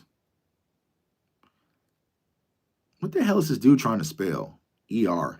I think he's trying to spell Eagles, but can't. I think he's trying to spell Eagles, but he fucking forgot. What a loser. What a loser. Okay. Yeah, he couldn't try to spell Eagles, and he messed up the first time and tried to respell it and messed it up again. Crazy. What a fucking loser. All right, y'all. Well, I got to dip. Mama Tuck is on her way. I got to make sure this house is spotty clean, or my wife's going to kick my ass, and then Mama Tuck's going to come and complain, right? So I go upstairs and handle business, but appreciate rapping with y'all. Like I said, don't let these pushers sell y'all these opioids. Don't let them sell y'all your opioids, right? And I'm not saying just being negative for the hell of being negative. Absolutely not, right?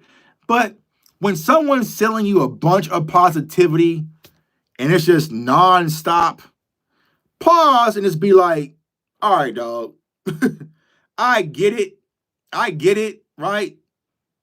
You sold me on Jack Sanborn. You sold me on Kenneth Murray.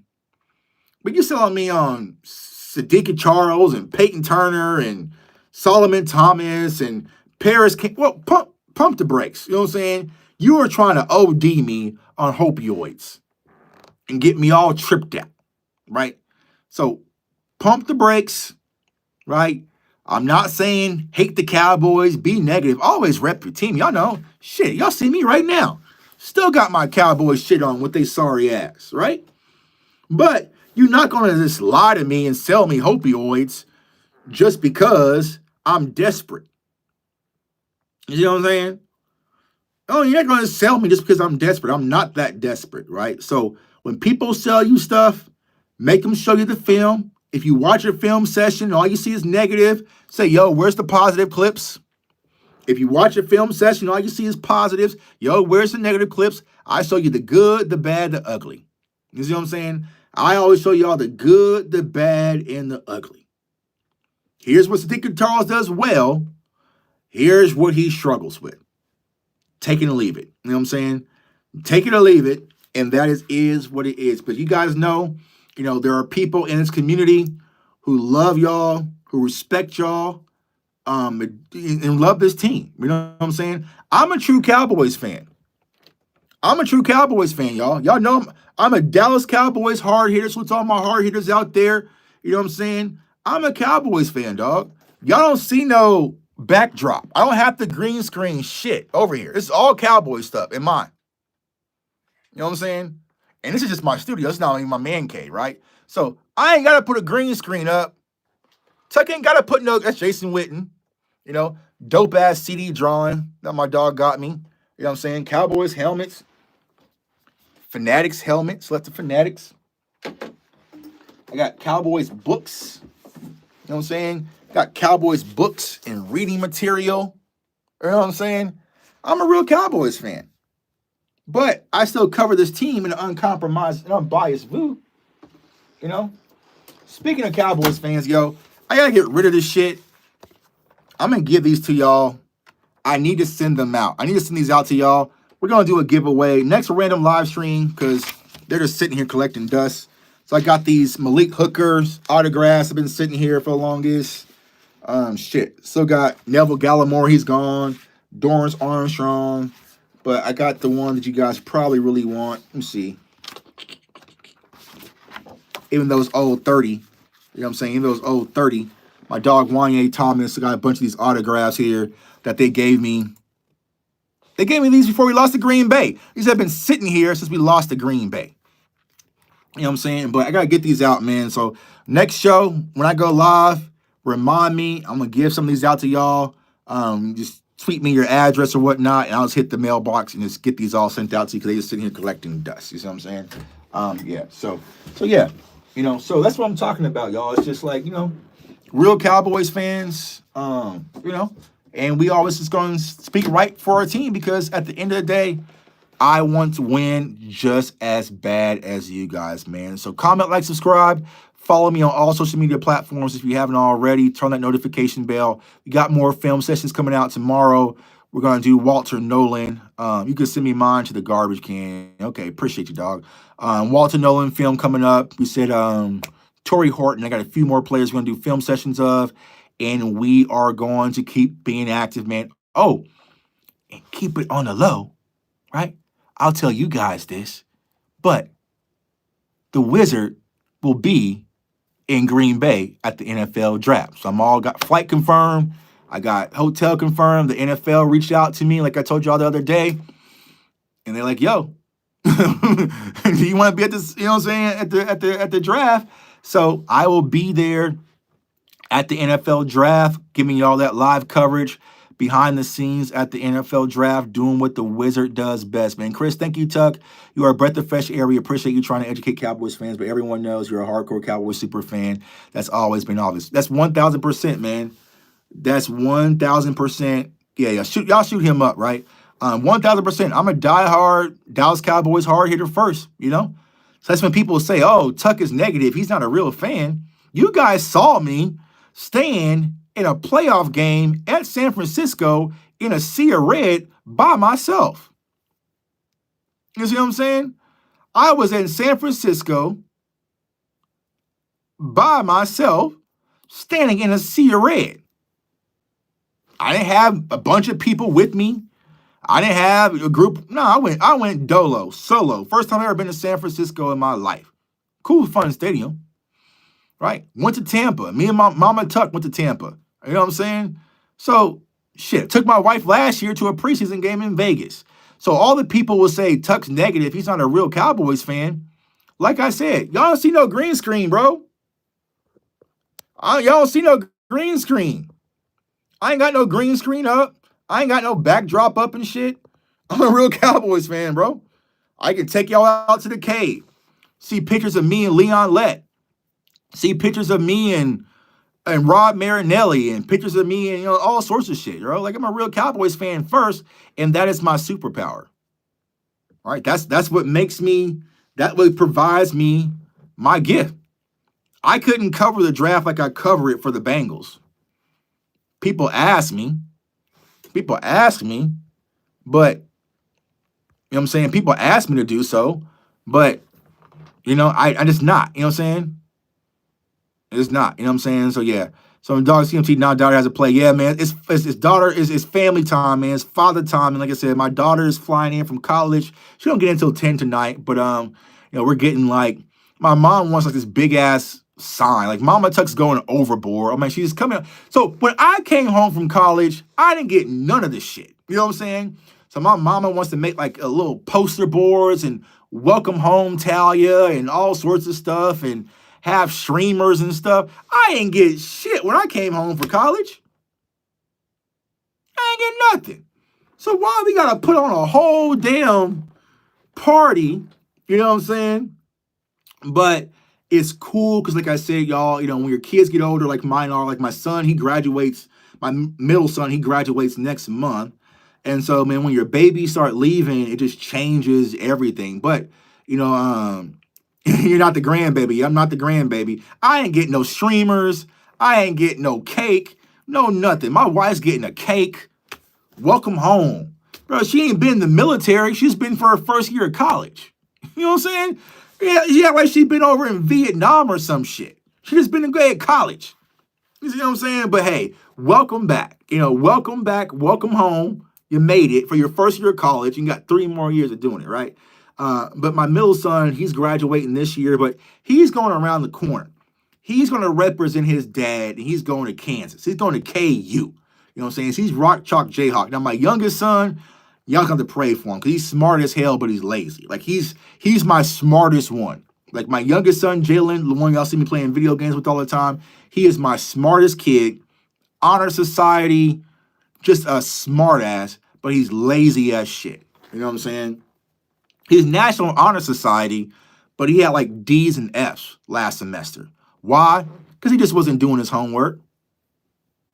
Bro, what are we doing? You know what I'm saying? So J Tuck Jr., that's the one y'all need to keep an eye on, man. You know what I'm saying? So when I'm gone, y'all watch out for J Tuck Jr. because he's a mess, right? But like I said, it's gonna be good to have my entire family here, have my mom's here, wife, kids, daughter. So we're gonna go out to eat, have some fun, watch some movies, and just vibe and chill out, man. So I appreciate y'all for tuning into the live. Like I said, y'all, this is what it is. Watch out for the glitches. Watch out for the opioids. Subscribe to the channel. Subscribe to CFT. Subscribe to DMV, Boss Cowboy.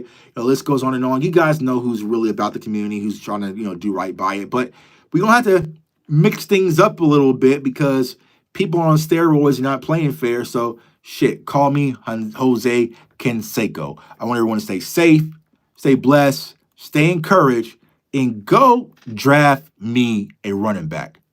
Peace. That homework will get you, little Tuck. Facts. You know what I'm saying? But he passed. He got A's once he did it. He just didn't want to do it. He just being lazy to be lazy. Peace.